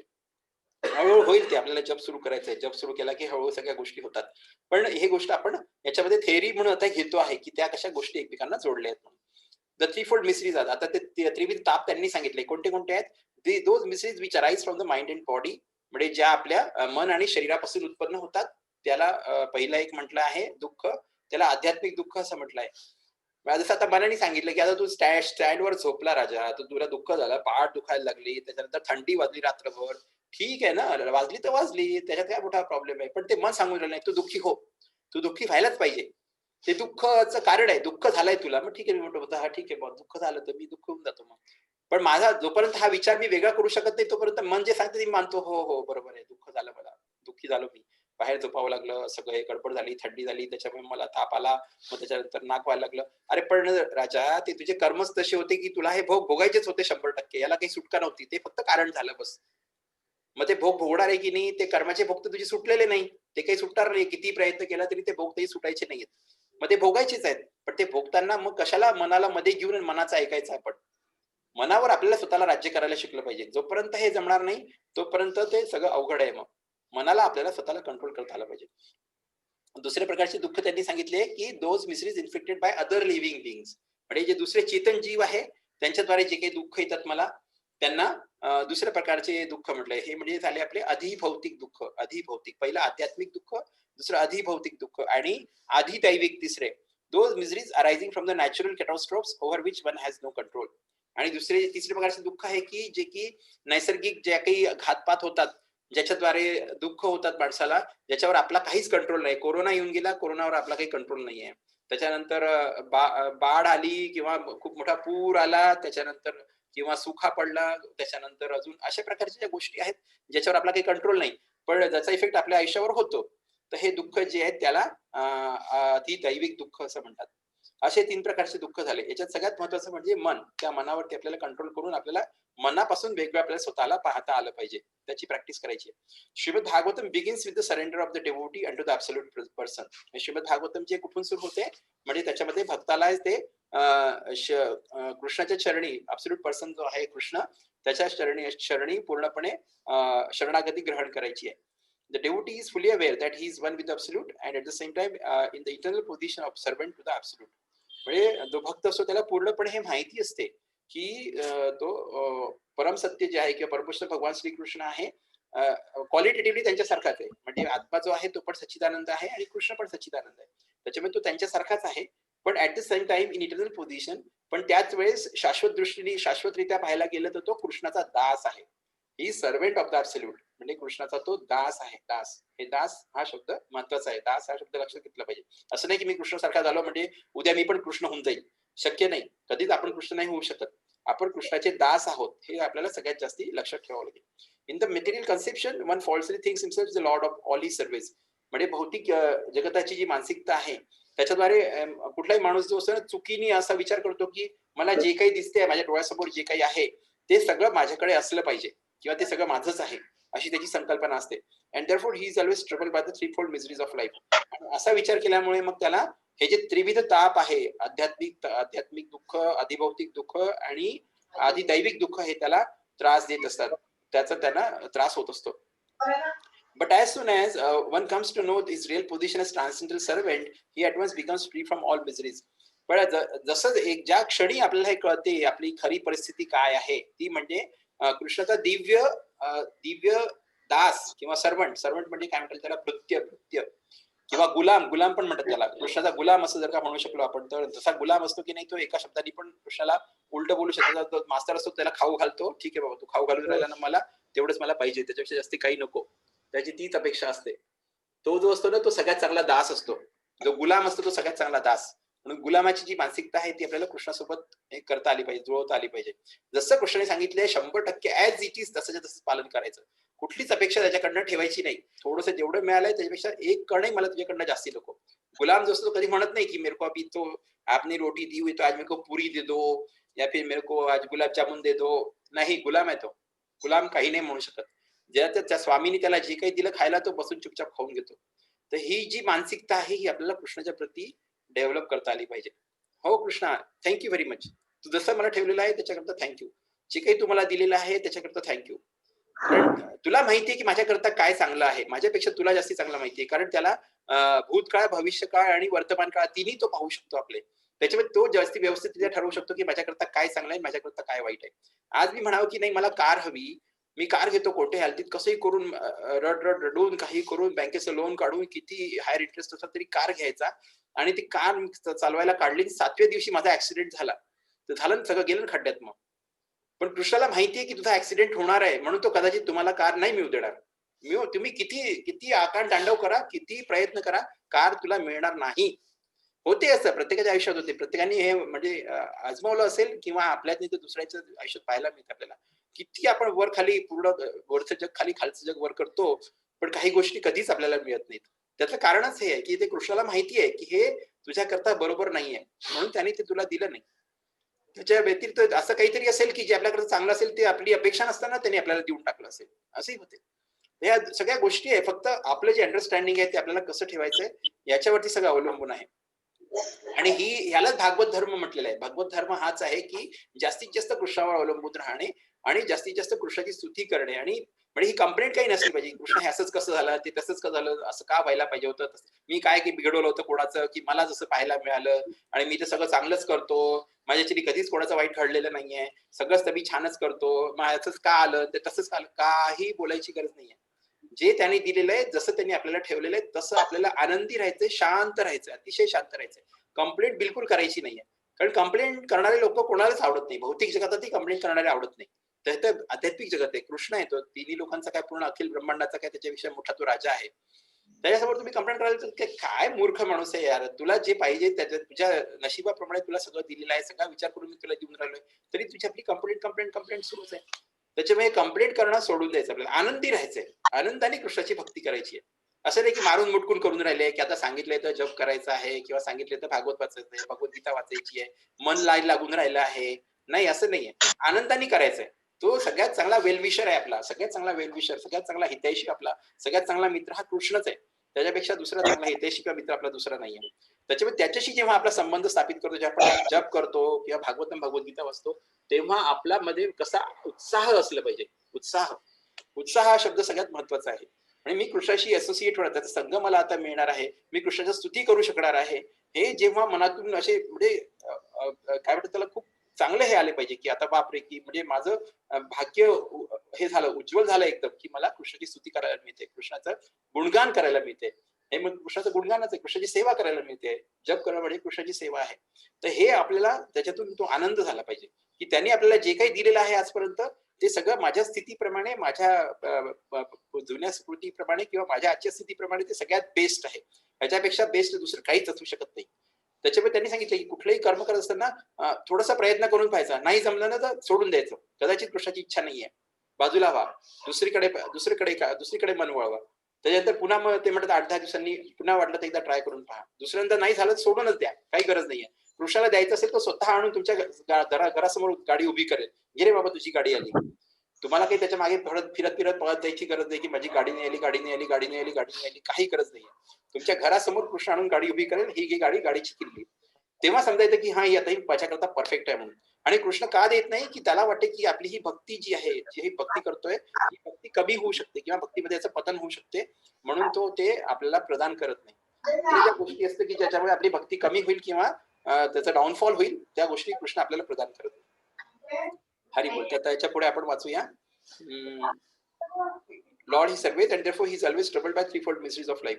हरी बोल. हरे कृष्ण. आवाज येतोय. हा 2 मिनिटं. He at once becomes free from all miseries. त्याच क्षणी तो सगळ्या दुःखांपासून मुक्त होतो. As long as living it is trying to master material nature, there is no possibility of his becoming servant of the supreme. आणि जोपर्यंत जो चेतन जीव आहे किंवा बद्ध जीव आहे तो या भौतिक प्रकृतीवरती स्वामित्व गाजवायचा प्रयत्न करतो आहे, तोपर्यंत तो कृष्णाचा दास काही बनू शकत नाही. कृष्णाचा गुलाम तो नाही बनू शकत. अशक्य कुठेतरी गोष्ट आहे. कारण त्याला इकडे स्वामित्व गाजवायचं आहे, मग तो तिकडे दास कशाला बनेल? ही स्वामित्वाची भावना आहे ती तिथे कृष्णासमोर गेल्यानंतर त्याची राहणारच आहे. तो म्हणेल मी इथला स्वामी आहे, तू तिथला स्वामी आहे. ठीक आहे, दो स्वामी मिल रहा है. तर ते मग तिथे काही भक्तीची शक्यता तिथे नाहीये. तिथे आपल्याला सर्वंट म्हणून जावं लागेल कृष्णासमोर. Service the Lord is rendered in pure consciousness of one spiritual identity. म्हणजे कृष्णाची जी सेवा आहे ती शुद्ध चेतनेमध्ये स्वतः जे स्वरूप आहे, माझं स्वरूप हे दासाचं स्वरूप आहे. जेव्हा मी दासाचं स्वरूप घेऊन धारण करून जाईल, त्या स्वरूपामध्ये मी कृष्णाची शुद्ध सेवा करू शकतो. By service one is immediately freed from material encumbrances. आणि अशी जी सेवा आहे दासाच्या रूपामध्ये त्याची जी सेवा करतो कृष्णाची जी मी, त्याच्यामुळे मी त्याच क्षणी इमिजिएटली मी आपले जे भौतिक ताणतणाव असतात किंवा एन्क्युम्बरन्सेस असतात, ज्या अडचणी असतात, ज्याच्यापासून मी इमिजिएट एका क्षणात मुक्त होतो असं त्यांनी सांगितलेलं आहे. एका क्षणात तुम्ही आपलं सरेंडर आहे ते एका क्षण पण नाही लागत कृष्णाला शरणागत व्हायला. शरणागत झाल्यानंतर ते एका क्षणात सगळे प्रॉब्लेम सगळे सॉर्ट आउट व्हायला सुरुवात होतात. आणि याचा अनुभव प्रत्येक जण घेऊ शकतो. कृष्णाची आपण भक्ती करतोच आहोत तर प्रत्येकाने अनुभव घ्यावा आणि त्याच्या बाबतीत सांगावं की त्यांना कसे कसे अनुभव आले म्हणून. तर हरी बोला. तर 5:25 झाले आहे. मला वाटतं आपण इथे थांबूया. हा श्लोक थोडा मोठा आहे तर आता उद्या आपल्याला अर्धा थोडा घ्यावा लागेल. मग त्याच्यानंतर आपण पुढे जाऊया. हरी बोल. हरे कृष्णा.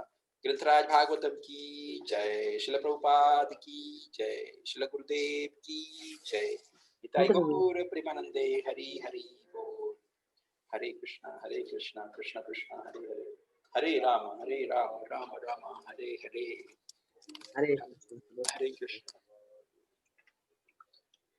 तर आता आपण अटेंडन्स करून घेऊया. हरी बोल. तर इकडे आहे ज्योत्स्ना वाडेगावकर पुण्याहून आहेत. त्यानंतर स्वप्ना देशपांडे ताई पुण्याहून आहेत. माताजी लता चांदोडकर माताजी इंदोरहून आहेत. अंजली मेहरुणकर माताजी इंदोरहून आहेत. आणि त्याच्यानंतर मेघा राजनेकर, मेघाताई राजनेकर, नितीनदा राजनेकर हे दोघं जण पुण्याहून आहेत. आणि त्याच्यानंतर माधुरी कुलकर्णी काकू बऱ्हाणपूरहून आहेत. आणि वैशाली ओडतकर मामी हे पण पुण्याहून आहेत. सगळ्यांची नावं झाले ना मला वाटते. झाले सगळ्यांची नावं झाले. ते विदूला पण होत्या ना आता. अरे हा बोल. विदूला गेली मला वाटते. विदूला होत्या आणि कोणी एक जया पागे पण होत्या मध्ये हा आत्ताच गेल्या हा थोड्या जया पागे. हा बरोबर. जयाताई पण होती ती जबलपूर दिवसांनी जॉईन झाली होती. होत्या. कदाचित त्यांना काही काम असेल म्हणून ते गेले असतील. शक्य हा होऊ पॉसिबल. शकतं. हा तर त्या दोघी जणी पण ते होत्या. दोघी जयाताई पागे त्या जबलपूरहून होत्या आणि विदुला देशमुख अकोल्याहून होत्या. त्या असे सगळे जण होते. चला छान बढिया झाला आजचा कार्यक्रम. उमेश नव्हता काय? उमेश नव्हता. त्याचं काही काम सुरू असेल तो नव्हता. हरी बोल. हरे कृष्ण. तर अजून मग काही कोणाला काही सुचवायचं आहे, काही सांगायचं आहे, काही प्रश्न वगैरे आहेत का? तर आता आपण हळूहळू म्हणजे ते जी भागवत धर्माची जी संकल्पना आहे ती प्रभुपाद आता विस्तारच चालली आहे पुढे पुढे पुढे पुढे. तर हे ऐकायला थोडं अजीब वाटते पण हेच खरं आहे. भागवत धर्म आहे तो हा असाच आहे. आपले जे धर्म आहे काही आपल्याला कुठल्या धर्माचंच काही ज्ञान नाही त्याच्यामुळे आपलं सगळं वेगळं वेगळंच आपल्या मनाप्रमाणे आपण सगळं जीवन जगून राहिलो आहे. मग त्याला आपल्याला मनाला कसं वळवून घ्यायचं आहे त्याची ती खरी त्यांनी त्याच्यामध्ये ट्रेनिंग दिलेली आहे की कसं आपल्याला तो भागवत धर्माचं पालन कसं व्यवस्थित करता येईल त्याच्याकरता त्यांनी सगळं ते सांगितलेलं आहे. तर कोणाच्या काही सूचना किंवा कोणाला काही सांगायचं असेल तर हरी बोल. हरे कृष्णा. छानच सांगतोय तू. थोडस अरे आज तर थोडासा आवाजाचा थोडा डिस्टर्बन्स होताच आज थोडा. हा पांढरा थोडंसं भागवत काय नॉर्मल माणसाच्या वरचं आहे थोडं लेवलच्या वरचं आहे थोडं ते. पण 100 पैकी 10 आलं तरी पुष्कळ आहे. काही तर येईल. आपण प्रयत्न करतो की त्याला सिम्प्लिफाय करून सांगायचं. जेवढं प्रयत्न सिम्प्लिफाय करता येईल जेवढं ग्राउंड लेवल पर्यंत आणता येईल त्याला तेवढं ते आणायचा प्रयत्न करतो आपण. पण ते कसं आहे की कोरिलेशन असते म्हणजे एका आवाज नाही येते गोष्टीचं दुसऱ्याशी. आवाज येतोय का हरी बोल? हो येतोय. आणि आवाज नाही येते बिलकुल. म्हणजे तो संबंध आहे सगळ्या गोष्टी आपल्याला म्हणजे हे विज्ञान आहे. म्हणजे भागवत धर्म म्हणजे काही असं नुसतं म्हणजे भावनिक खेळ आहे काही असं नाहीये. सगळ्या गोष्टी विज्ञानाने त्यांनी जोडून ठेवलेल्या आहेत आणि एका गोष्टीला दुसरी गोष्ट जोडलेली आहे की हे केल्याने हे होते यांनी हे होते त्यांनी ते होते हे सगळं सिद्ध करून सांगितलेलं आहे. फक्त काय की आपला त्याशी संबंध फार कमी आहे त्याच्यामुळे आपल्याला असं वाटतं काय हे काहीतरी सांगून राहिले असं काही होते का कधी होणार आहे का. पण नाही ते तसं नाही. ते सगळ्या गोष्टी एकमेकांशी जोडलेल्या आहे आणि त्या संबंध एस्टॅब्लिश केलेला आहे त्यांनी. विज्ञान आहे पूर्ण ते. तर ते फक्त आपल्याला एकदा कळायला लागलं की कळते मग पुढे जायला काही प्रॉब्लेम नाही. मग ते इझिली होते सगळं. फक्त सुरुवातीला थोडंसं असं वाटतं की हे काहीतरी थोडंसं उच्च लेवल का है जैसा आप बोल रहे ना कि 100% और 10%. ऐसा नहीं. अपना जब करते जाएंगे धीरे धीरे और अपनी श्रद्धा बढ़ेगी. जितनी ज्यादा श्रद्धा बढ़ेगी उतना अपने को सिंपल होते जाएगा सब. म्हणजे जेवढे शास्त्र समजायला सोपे होतं. श्रद्धा आपली असली पाहिजे. श्रद्धा वाढल्यानंतर मग आपल्याला हे सगळे सोपं होतं. नाही तर मग कठीण आहे. मग आपल्याला विश्वास नाही बसत. हरी बोल. अजून कोणाला काही सांगायचं आहे का? काही सूचना वगैरे काही? उच्च लेवलचं असलं तरी आपण इतक्या सरळ याच्यात सांगता ते की ते व्यवस्थित ऐकण्यात येत आहे आणि आनंद येतोय अगदी. प्रयत्न करतो मी त्याला सिम्प्लिफाय करण्याचा. पण एका लिमिटच्या खाली अजून सिम्प्लिफाय नाही करतायत असं होते ते. तरी जेवढं त्याला तोडून अजून खाली खाली जेवढं आणता येईल तेवढं ते आणायचा मी प्रयत्न करतो. म्हणजे सगळ्यांना नाही लक्षात आलं तर तुम्ही मला प्रश्न विचारला तरी चालेल. मग मी त्याला अजून वेगळ्या प्रकाराने कसं एक्सप्लेन करता येईल किंवा अजून कसं त्याला आपल्याला हे करता येईल असं ते आपल्याला करता येईल. म्हणजे काही प्रॉब्लेम नाहीये. पण कधी असा प्रश्न वाटला की हे नाही समजून राहिलंय काही थोडंसं क्लिष्ट वाटते आहे तर मला नाही कळलं तर आमचे शिक्षा गुरु आहेत किंवा गुरु महाराजांकडे कोणाकडे तरी सिनियर वैष्णव जे आहेत त्याच्याकडनं आपण ते उत्तर काढून आणि त्याचं रेक्टिफिकेशन करून घेऊ.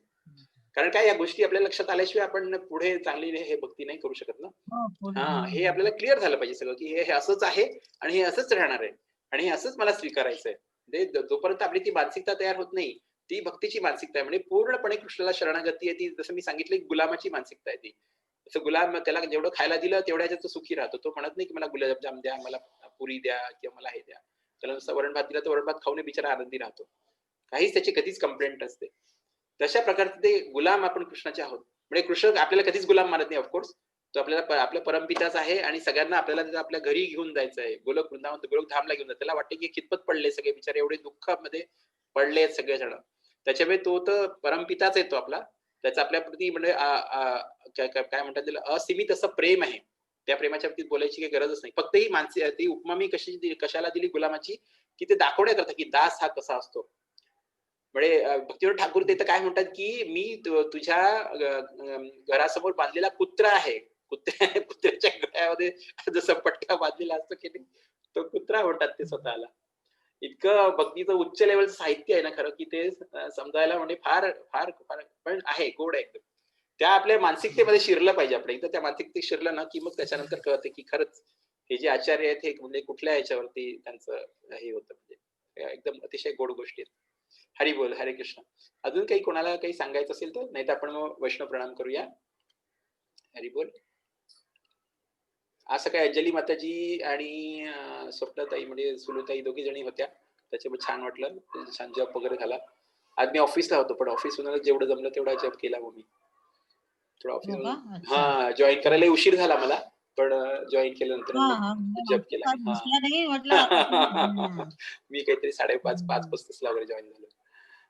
आता हम्म. सगळेजण प्रयत्न करा जॉईन करण्याचा. सकाळी 5:30 ची लिंक मी पाठवतो. सकाळी 5:15 ते मलाकडे पाठवतात. मी नंतर बरं एक अजून विचारायचं होतं स्वप्ना देशपांडे ताई आणि लता नाही अंजली मेरुणकर ताई तुम्हाला ते आमचा JSS जयपताका स्वामी शिष्य समूह असा तो ग्रुप आहे व्हॉट्सअप ग्रुप. हम्म. त्यांनी त्या दिवशी सांगितलं ना की इस ग्रुप में जॉईन करो करके.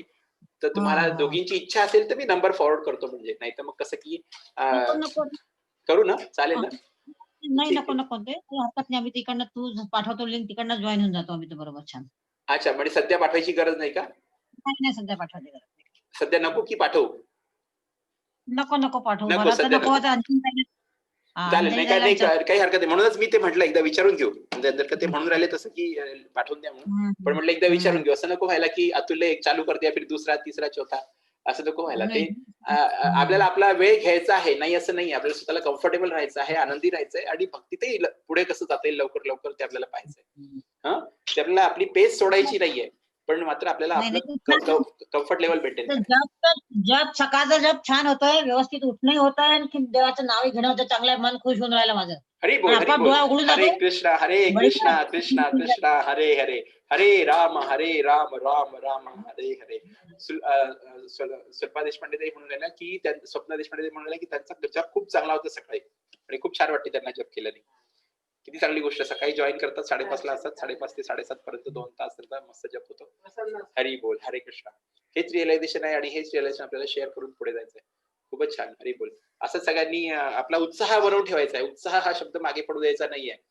कारण भक्ती जी आहे ना त्याच्यामध्ये संघ जो असतो एखाद्या जर का नास्तिक माणसाच्या संघामध्ये आपण आलो की नाही 2 सेकंदात आपली जेवढी एनर्जी आहे ती सगळी पूर्ण सक करतो तो. एखादा नास्तिक जर सापडला आपल्याला तर 2 हा, मिनिटात खरी जेवढा आपला उत्साह वर गेलेला असतो तो 2 मिनिटात खाली आणू शकतो. म्हणजे प्रभुपादांनी सांगितलंय की कोणता संघ करायचा कोणाचा नाही करायचा ह्याला पण खूप महत्व आहे. तर ते काही नाही ते होते सगळं व्यवस्थित काही असा प्रॉब्लेम नाहीये. फक्त एक अलर्ट राहावं म्हणून मी सांगितलेलं आहे. आणि कुणी असं बोलायला लागलं तर तेव्हा आपल्याला पटकन हे लक्षात आलं पाहिजे की आता हे काहीतरी माझ्या भक्तीवर किंवा माझ्या आस्तिकतेवर हा प्रश्न उत्पन्न करायचा प्रयत्न करतोय म्हणून. त्यावेळेस आपल्या मनाला अलर्ट झालं पाहिजे. नाही अभी यहाँ पे ये मेरा मतलब बैरियर शुरू हो गया है. इसके बाद इनको मेरे को एक्सेस नहीं देना है. इनकी चीजें मेरे को अपने मन पे नहीं लेना है. नहीं तो वो मन पे आ गई तो फिर अरे हाँ वो तो ऐसा बोलता है फिर अतुल तो ऐसा बोलता है फिर प्रभुपाद जी ऐसा बोलते हैं तो ये तो अलग बोल रहा है फिर ये कैसा है ये कैसा. तर ते आपण एवढं जे सगळं मेहनत करून जे सगळं जमा केलेलं असते ते सगळं एका क्षणात नष्ट होऊन जाते. त्याच्यामुळे ते खूप लक्ष ठेवायचं आपल्याला की आपण प्रभुपादांचा संघ करतो आहे किंवा अजून गुरु महाराजांचा संघ करतो आहे, भक्तांचा संघ करतो, वैष्णवांचा संघ करतो आहे. या संघाला खूप जास्ती महत्व आहे. असंग संग केला जर का आपण त्या लोकांचा संग केला तर आपली भक्ती जी आहे ती तुटू शकते. तर त्याच्यामुळे आपल्याला ती काळजी घ्यायला पाहिजे. कारण अजून आपली भक्ती तेवढी दृढ नाही झाली ना, है की नहीं? हो जिस दिन दृढ़ हो जाएगी, अभी मेरे से यदि कोई बात करने आएगा तो बोले, "हे, तू गया तेरे घर में, मैं मेरे घर में बहुत हाँ। खुश हूँ, मैं अपना बहुत आनंदी हूँ। हाँ, तेरे को तेरा जो कर रहा है तू तेरा कर, मैं मेरे यहाँ पे बहुत आनंदी हूँ।" हाँ, तो ये जो वो स्टेज आना चाहिए। वो स्टेज आने के बाद में फिर आप किसी से भी बात करोगे तो या तो फिर उसको आप अपने जैसा बना लोगे, भक्त बना लोगे, या फिर उसको बोलोगे नहीं ठीक है, तू तेरा कर, मैं मेरा कर रहा हूँ। ये भी बोल सकते हो. पण जोपर्यंत आपण तेवढे दृढ होत नाही तोपर्यंत कदाचित असं होईल की तो आपल्याला आपला हे करून टाकेल, म्हणजे नहीं ये गलत है, ऐसा कभी होता है क्या, ऐसा कहीं होता है क्या, भगवान की शक्ति कहीं ऐसी होती है क्या, वो कभी ऐसा हो सकता है क्या, प्रकृति जो हमको आंखों से दिखती है वही सब सत्य है, उसके पीछे कुछ भी सत्य नहीं है. उन लोगों का कहना यही है कि जो आंखों से दिखता है, मतलब जो अनुभवजन्य है, जिसका मतलब जो अपनी इंद्रियां जिसका अनुभव ले सकती हैं, वही सब सत्य है. उसके अलावा इस दुनिया में कुछ भी सत्य नहीं है, क्योंकि उनका शास्त्रों के ऊपर विश्वास नहीं है, भगवान के ऊपर विश्वास नहीं है. तो ये नास्तिक लोग कहलाते हैं, मतलब नास्तिक लोग हैं. हरि बोल, हरे कृष्णा. तुम्हाला वाटतं आता आपण ठेव थांबूया. वंशाकल्पतरुभ्यश्च कृपा सिंधुभ्य एव च पतितानां पावनेभ्यो वैष्णवेभ्यो नमो नमः. अनंत कोटि वैष्णववृंद की जय. नामाचल शिवदास ठाकुर की जय. हरिनाम प्रभु की जय. शिल प्रभुपाद की जय. शिल गुरुदेव की जय. निताई गौर प्रेमानंदे. हरि हरि बोल. हरे कृष्णा हरे कृष्णा हरे कृष्णा. हरे कृष्ण हरे कृष्ण. असं मी सगळ्यांना विनंती करेन की सगळ्यांनी उद्या पुन्हा जॉईन करा आणि पुन्हा आपण पुढे कंटिन्यू ठेवू. हरे कृष्णा. बंद करतो मी आता. हरी बोल. हरे कृष्णा.